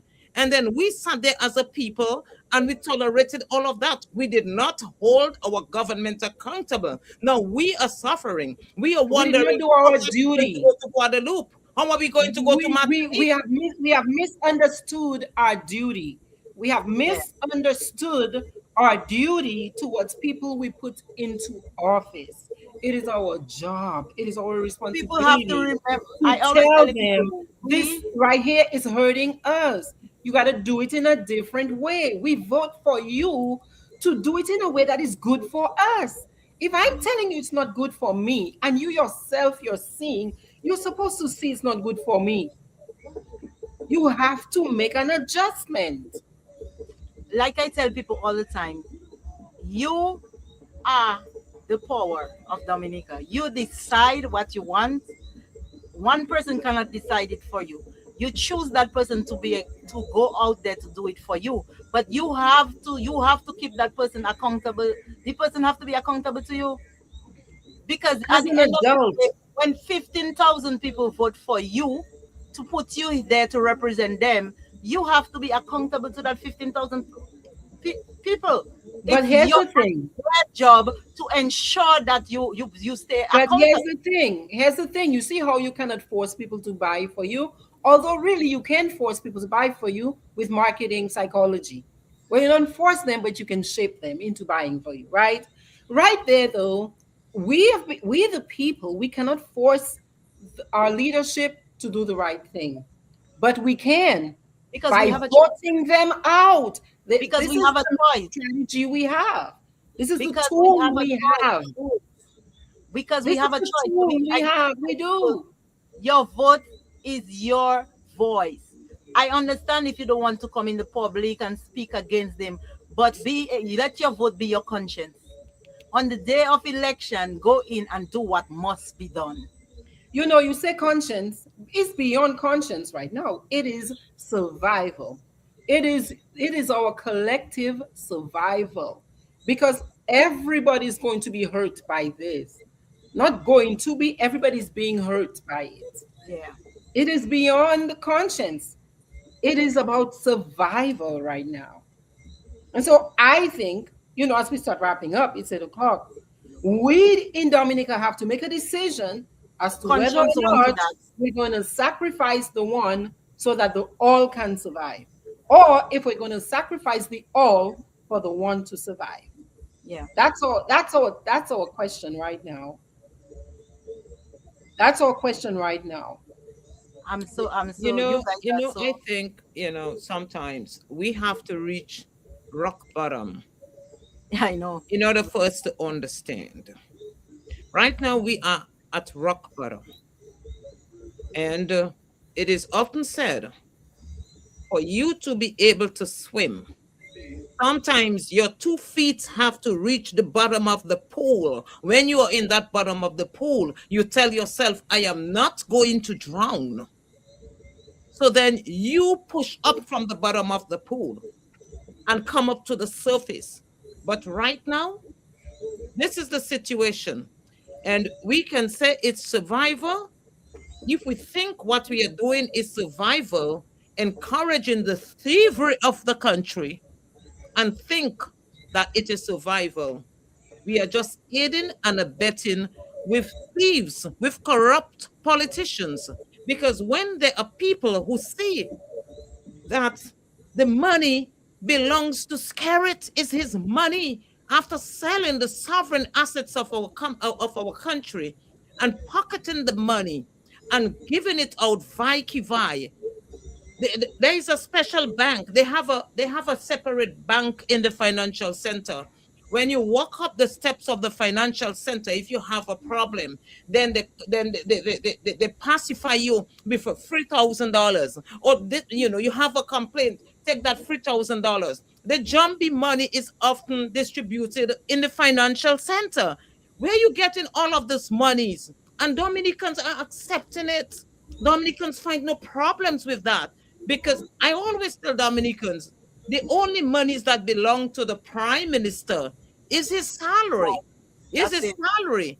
That's it. The country's money is not his money. It is it is the It's state the state's money, money. part of the state assets. So you cannot encourage that kind of corruption in Dominica and think that you are not going to suffer.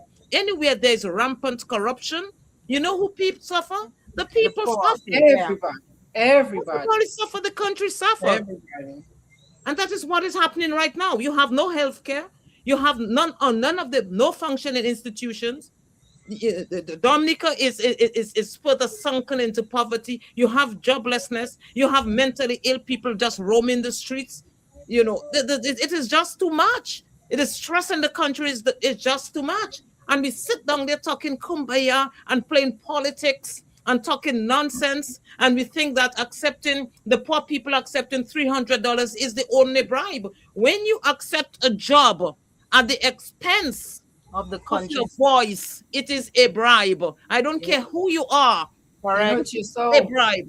So it's Yeah. not Correct. only the people getting the $3,000 in the envelope that are accepting bribes. You were vocal, you spoke for the country, and then suddenly you got a job, and then suddenly your voice went away. It is accepting bribes. You are not doing the Exactly. country justice. And Well said. anytime you offer me a job and you tell me you better shut your A, else.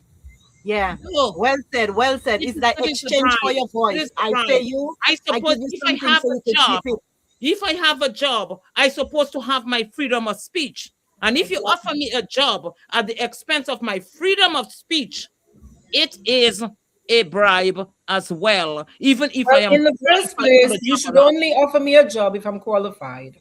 So Even if we've I'm already qualified lost or the not, and you plot. offer me a job so Yeah, that I we can already stop lost the plot. speaking, it's like putting a silencer in my mouth with because you offer me a job. It is Putting a also nozzle. a bribe. Yes. It is called a bribe. If you accept anything for your voice, it is called a bribe. And we see it happening in plain sight. And some people are okay with it, but we're not seeing how it's going to affect us in the long run, our Well, children. it's gotten us here, though. It's gotten us to where people are We're afraid to go here. to the hospital. It's just not working. It can't work for a long time, and it's been quite long. You know. Anyway, let's deep breath in. Breathe the trauma out. This has been a collectively traumatic experience for many people. We've got to admit that there will be time for healing. Marston, you made a beautiful comment earlier about many women showing up in the political sphere right now. And kind of energetically, Dominica does need midwives, people with Yes. already a kind of an orientation towards healing, helping us come through this because this has been protracted and so long. It's not in our best interest. I don't know how much longer to say it. I don't know how much louder to say it. I don't know. Moradzian Creole, Moradzian Anglais, Moradzian Spanish. We have to get out of this Yes, we do. flow. We've got to change the flow. We got to change the direction. It is okay to We have change. to change the formula. Because if We we don't change the formula, we will get the same results. That's the And way it this goes. this is just not good. It's not necessary to continue like this. What we're getting from this is not so valuable that we would That we cannot continue. give it up. Yes, yes, We yes, can give up. I, yeah, yeah. I don't know So how people. I don't know how people give up the independence. I am a person. I love to speak my mind, and I find it very difficult for somebody to tell me not to say what I want to say. I will be respectful, Mm. but I will give you my views. well, I let's will wrap be up. respectful, but I will Petra. give you my views. So when I, people give up at those views, they 8:07, I appreciate that. When Dominicans finish watching this interview, Petra, you got a minute here to tell them why they should take you anti-immunity seriously. What words do you want to leave the people with as far as who you are, what you're bringing to the table, and your wishes for Dominica?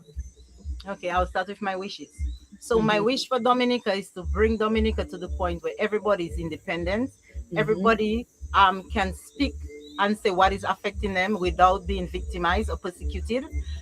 I want to bring Dominica back to the place where people could use their innovative minds and create stuff, become their own boss, become entrepreneurs, and there were resources in place so they would have the privilege, if they wanted to become their entrepreneurs. And they did not necessarily have to go and do police or firemen or nurses because this is what it have. Mhm. Nursing, police, and firemen were if it's what you liked before, and not because that's the only job that's available because there's nothing else to do. Bring it to the point where people can choose their occupation, choose what they want to do. Bring it to the point where people can say to themselves, today I want to go on vacation in St. Martin and have their Yeah, own monies to get there in St. Martin, where they could put their children in schools. If they don't want government schools, they can put them in private schools because they feel it's better for them because they have the money. I want me and Team Unity want to bring back where our people had the spending power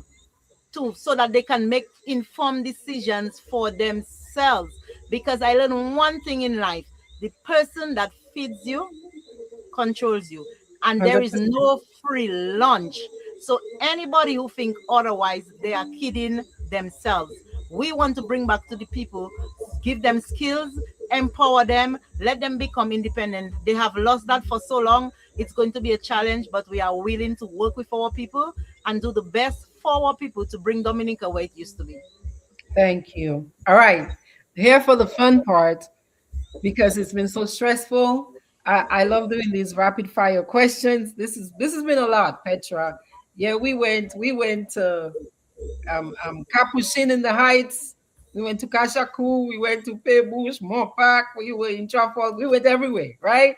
So, a few detox questions, rapid fire. All right. First question. This is Sunday morning, right? The Dominica breakfast. Cocoa tea, kakao, or coffee? What are you choosing? Oh, Kokoti. Cocoa tea. All right. Politics in heels or politics in sneakers? Oh, I love politics in heels. Oh my gosh. Why? Because I am short, so I feel like doing my politics in heels will give me that extra edge over somebody else.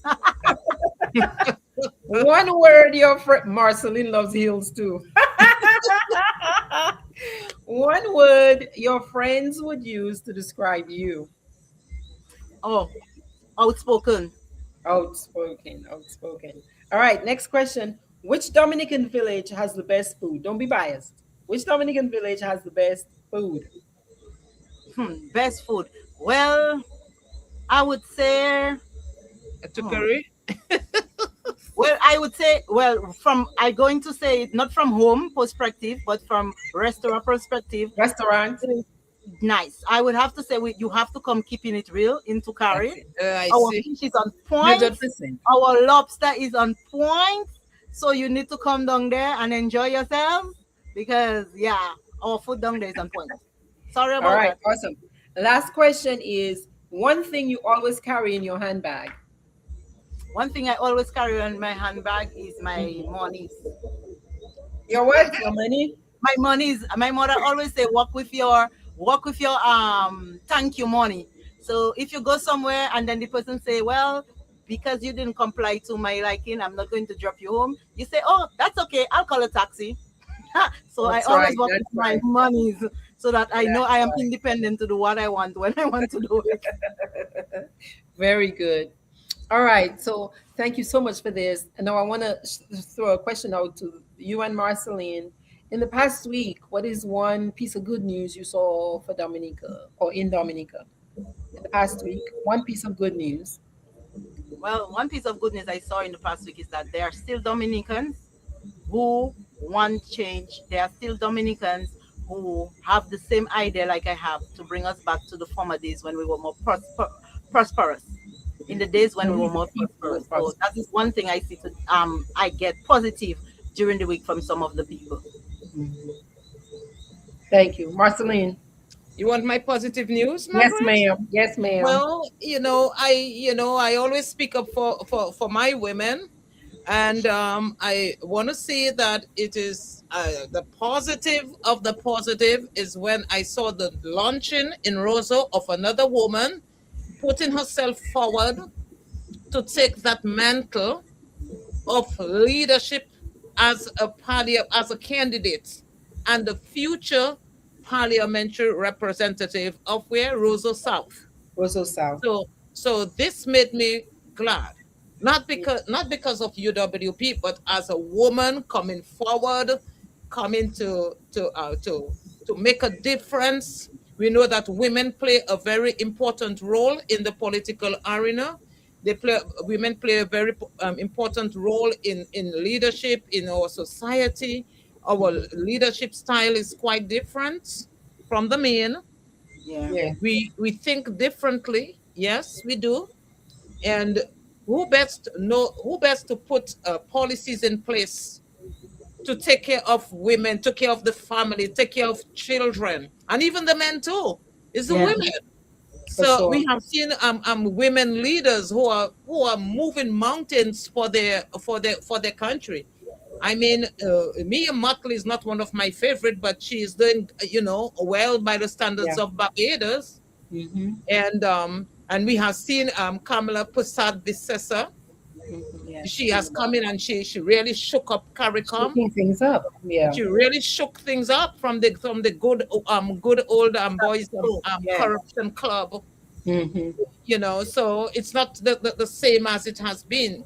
So I am hoping that more women will come forward, and more women who will birth Dominica, who will bring that stillbirth, that dead baby that Mm-hmm. Dominica is trying to push out, that It's been hard labor holding in her womb for so years. long. That baby has been breached.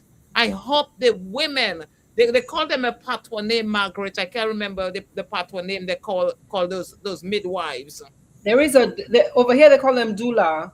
I don't know Yeah, if so that's what you're so thinking of. I'm hoping our political doulas is Mm-hmm. going to bring out that dead baby Mm-hmm. so that Dominica can grow, Dominica Well, can resuscitate, Dominica can the milk and honey can flow from the breast of Dominica, and Dominican children will not be hungry. They will not be pushed up or to the side as second-class citizens.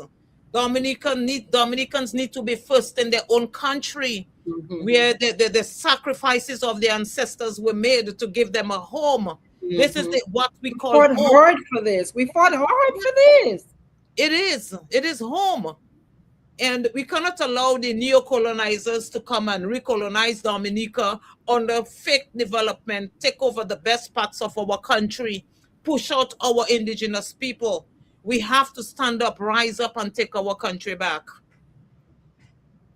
Thank you for that. Thank you for that. Okay, so I'm going to share mine. Mine is Gute Dominic. Mine is that I'm very impressed with Discover Dominica, and they're coming up with some very fresh ideas that I think are positive for Dominica. I liked the inaugural Gute Dominic. I think we do good food in Dominica. I do think we need to elevate our cuisine, like make fancy things out of the things that we've gotten very accustomed to.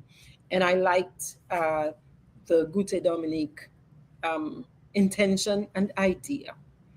All right. So, y'all, we have a lot of gratitude for all of you who sat in with us. We went a little over, but you all still stayed with us steady. Thank you for your time. Um, many comments, many powerful questions.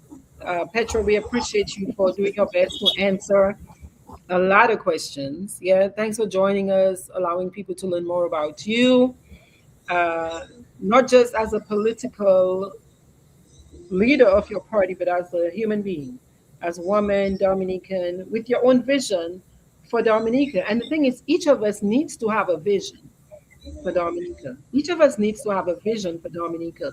And I'm hoping that, as you mentioned a word earlier about alignment, finding where we can align, understanding that I alone cannot make it happen, but sometimes I have to step aside. I've got to put my ego on a side and do what is in Dominica's best interest. Mhm. Leadership is important to help you see that. The Yeah. ability to sacrifice is important to help you see that. Yeah. And empathy and love, not just for yourself, but for other people. Okay. So, y'all, remember this. I know it doesn't always feel comfortable to say what it is you're feeling, what you're thinking, but we have to get involved. We just have to get involved. If you're afraid, I don't argue with anybody who's too afraid to speak up. I can't. But at the very least, mon cher, you can't be joining in. If you're too afraid to speak up, you can't be joining in, right? Yeah. So let's do our best to hold each other accountable, hold our leaders accountable, so we can create a better future and a better present for us. I'm not in this business about waiting until. Pastor say, Jordi, mom avi. I'm alive today.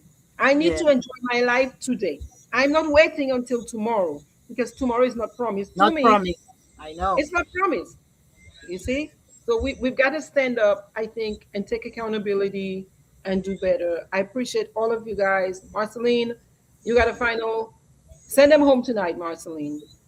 Okay, Home before tonight. we go, let me just acknowledge some of the people. Yeah, Yay. mention the names: Ferdinand Lawrence. I'm glad you're here. Marvin Sheldon Boland is here with us. Mali Ostri. Mali is watching from all the way from St. Thomas. And let me see. I don't want to call the same names twice. We have Tizo Gordon watching from Dominica. That's my sister there. Oh, Yeah. Who else do we have? we got Chris Bugunu. We've got Wilworth Yes. Robin, Yes. Marley Ostry. Who else And is here with us? Joan Smith. Hi, Joan. We'd love yes, to have you on, Joan. yes, I know. Joan still needs to tell us how she managed from leaving full-time nursing and going to plant vegetables. Oh, wow. Yeah, she has a rich story, a story of survival, and she Wow. made it. She made more money planting her vegetables and selling in the market than what she earned as a qualified nurse Wow. working at the Princess Margaret Hospital at the Chinese Friendship Hospital or how they call it there. So We've she got still has to come and Julius. tell us her story because Wow. that is a really interesting story We're that looking forward to that. Dominicans need We're to looking forward hear. to that, And Joan. hopefully we won't have any how you call it, the hydro issues, Right. Geothermal. the geothermal issues like we Yes. We had got the last Jody time. on. Happy Sunday, Jody. Good work, Jody. Yes, yes. So Ferdinand is asking, UWP now has a new leadership team, which is something different. What has to change? Well, this was taken into consideration already. Hmm. Mali Austri said, I don't think the leader of Team Unity understands what's going on in Dominica under Scarrett regime with elections. And another comment, Maslin and Margaret, have UWP in recent times ever once reached out to you guys? Margaret, you'll have to answer that, people, Margaret. For the Happy Sunday, Ferdinand. laughing at actually, candidates, actually, laughing, yeah. laughing. Actually, we'll to Yeah, be continued. We'll respond another time on that. Yeah. yeah, we will. Yeah. Uh, Ferdinand says, laughing at candidates when the election gets closer doesn't line up with pulling out your candidate to make way for other opposing parties. Hmm. Other opposing parties' candidates. If that party's candidate is stronger, I am confused. So that is one of the comments that Yeah. Happy Sunday, Lenny. mhm. Yeah. Mali said, Skerrit only gives wife number one, else even even even I put a disclaimer on that people. Even they ask, he rough them up. Totally disclaimer. He do right. What they doing there? Rough themselves. Ah, Oh boy. so said good program. Slavery is in full force. Shaking my head. So sad. Yes, and Mali is in agreement with you, Petra. She's saying Skerrit will steal your ideas, so don't put them forward. She's in agreement not to put those ideas forward. Yeah. So yes, guys. So it's a good afternoon, and Mr. Petra, I am glad to meet you where we could have this discussion, and it really enlightened me on quite a number of things that you said. Likewise, it enlightened the patrons watching Audience. here based on the questions that they were asking. I am glad you are here as a woman. I totally understand where you're coming from, and I hope your community also understand you as well. And what I will say is good luck to you, but Yes. I know you know that the political arena in Dominica is not a simple one. It can become very hostile towards, especially towards women. So you said that you're of Teflon material. I like when I like when a woman shows off her Teflon skin, because I myself I am made of that same Teflon, and I know Margaret herself is a Teflon woman as well. So I totally understand where you're coming from, because I love being Teflon. I love speaking my mind, and as you can see, and Margaret herself speaks her mind. You, another person, another great person to speak your mind. So you are a great voice on the political spectrum. As to whether running for constituency, this is left for you and your constituents to judge. But having your voice in the conversation is all good, because the more voices we have articulating the issues and articulating a better way forward is the best that we can have. We all must come in unison. We all must come in agreement, because we have to understand that we have one major problem. And the major problem is getting the cancer off, the bones, out of the bones of Dominica. Because if this cancer remains, then Dominica is only going to die.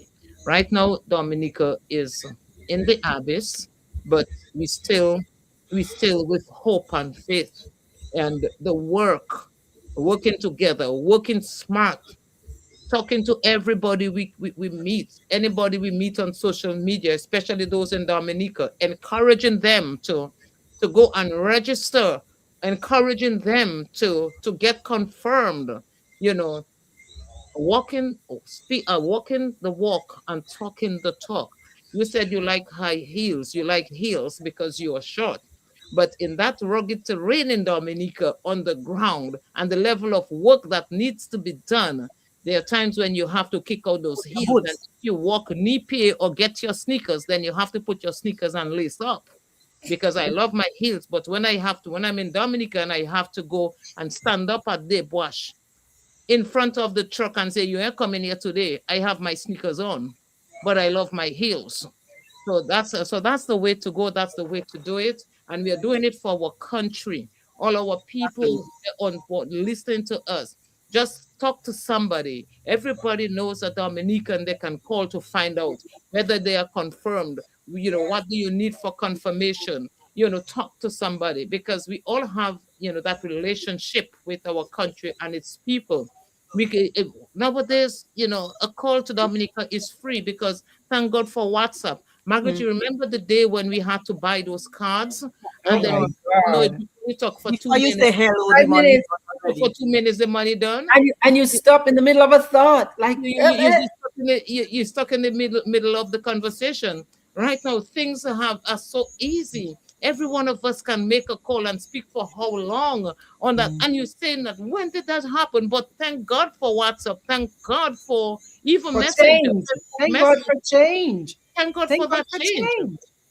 So yeah, so change is good, and change benefits us. Is the Yeah, same way we need to change that government that is just like an yeah. ATM with a bottomless pit, just sucking in all the finances that Dominicans have to get, outsourcing our jobs. We need a government. We need change. We need a government that will work for the people and not give the people 10% while they benefit We need a 90%. new style. We need a Buy new mansions, style. We need a new mansions after style. mansions. They have that kind of insatiable greed. When you start. just like the sea. They can't be satisfied. So the more mansions they have is the more they want. The more money they have is the more they want. And they don't see that the Dominican, the dying Dominica that needs resuscitating. So that is where your voice and all the women who have put their voices on the front line, all the men, all the young people who are talking and working together for change come in to change that trajectory that we now have, that it has not worked for the Dominican people. And we can do better. Dominica is a beautiful place. All we want is good governance. All we want is honest governance. All we Yep. want is governance of integrity, of love, of righteousness that will lead the country forward for the benefit of the Dominican people so that Shared prosperity remain, for all. we can Shared remain prosperity. après body, c'est la terre. Our Mm. country will remain one Dominica, where we can all love each other and prosper as a people. So may God bless us as a people. Thank you, everyone on Facebook who has logged in with us. Thank you, Miss Mhm. Petra, for being here with us this evening to share your ideas, to talk to us. Margaret, thank you for yet another opportunity where we Yes, can ma'am. co-host this great program together. Pretty Mhm. Girls Talk Politics. And of Mhm. course, we do interview men as well. So it's not just Yes. Pretty Girls talking politics. And Margaret, don't forget that we are also bringing on a Yes. Wednesday, a midweek refuel. You know, Yes. so we are going to refuel on Wednesdays. Is it on And we're Wednesdays? going to be refueling from Marcelin's page on Wednesdays from 6 p.m. From Okay, so 6 y'all will p.m. come here at 6 Yes. on Sundays with me, but then you will go with Marceline. We go into Marceline's house, sit down, have a little bit of squash, you know what I'm saying? A And little we bit will of have and we pepper will and have oil, we have a little champagne, right? champagne, a little water, you know what I'm Yes, saying? Yeah, man. yes. Yeah. And maybe a little tea push because sometimes you have to drink some tea push because the number of issues that we have to deal with, you It's have a lot. you have to be a little tipsy for you to really deal with those issues. Maybe So we'll take a little midweek shot, yo. yeah, so one love, my people. We all love you. We beg to to differ on in certain aspects. Mhm. We tend to agree to disagree, but we love each other nonetheless. One I love love you the anyway. same, Miss Petra, Margaret, all the persons here. It's like just One one love love, anyway. true All right, Dominican yo. spirit. So let's get it done. Let's get the job done, and we will do it for Dominica and its people. Amen. Thank Peace. you. Good Thank you, night. Petra. Thank you, Marceline. Welcome. Thank you, Yes. Yes, thank guys. you. C'est God parler bless. en l'autre fois. Thank Peace. you, everyone. God bless us.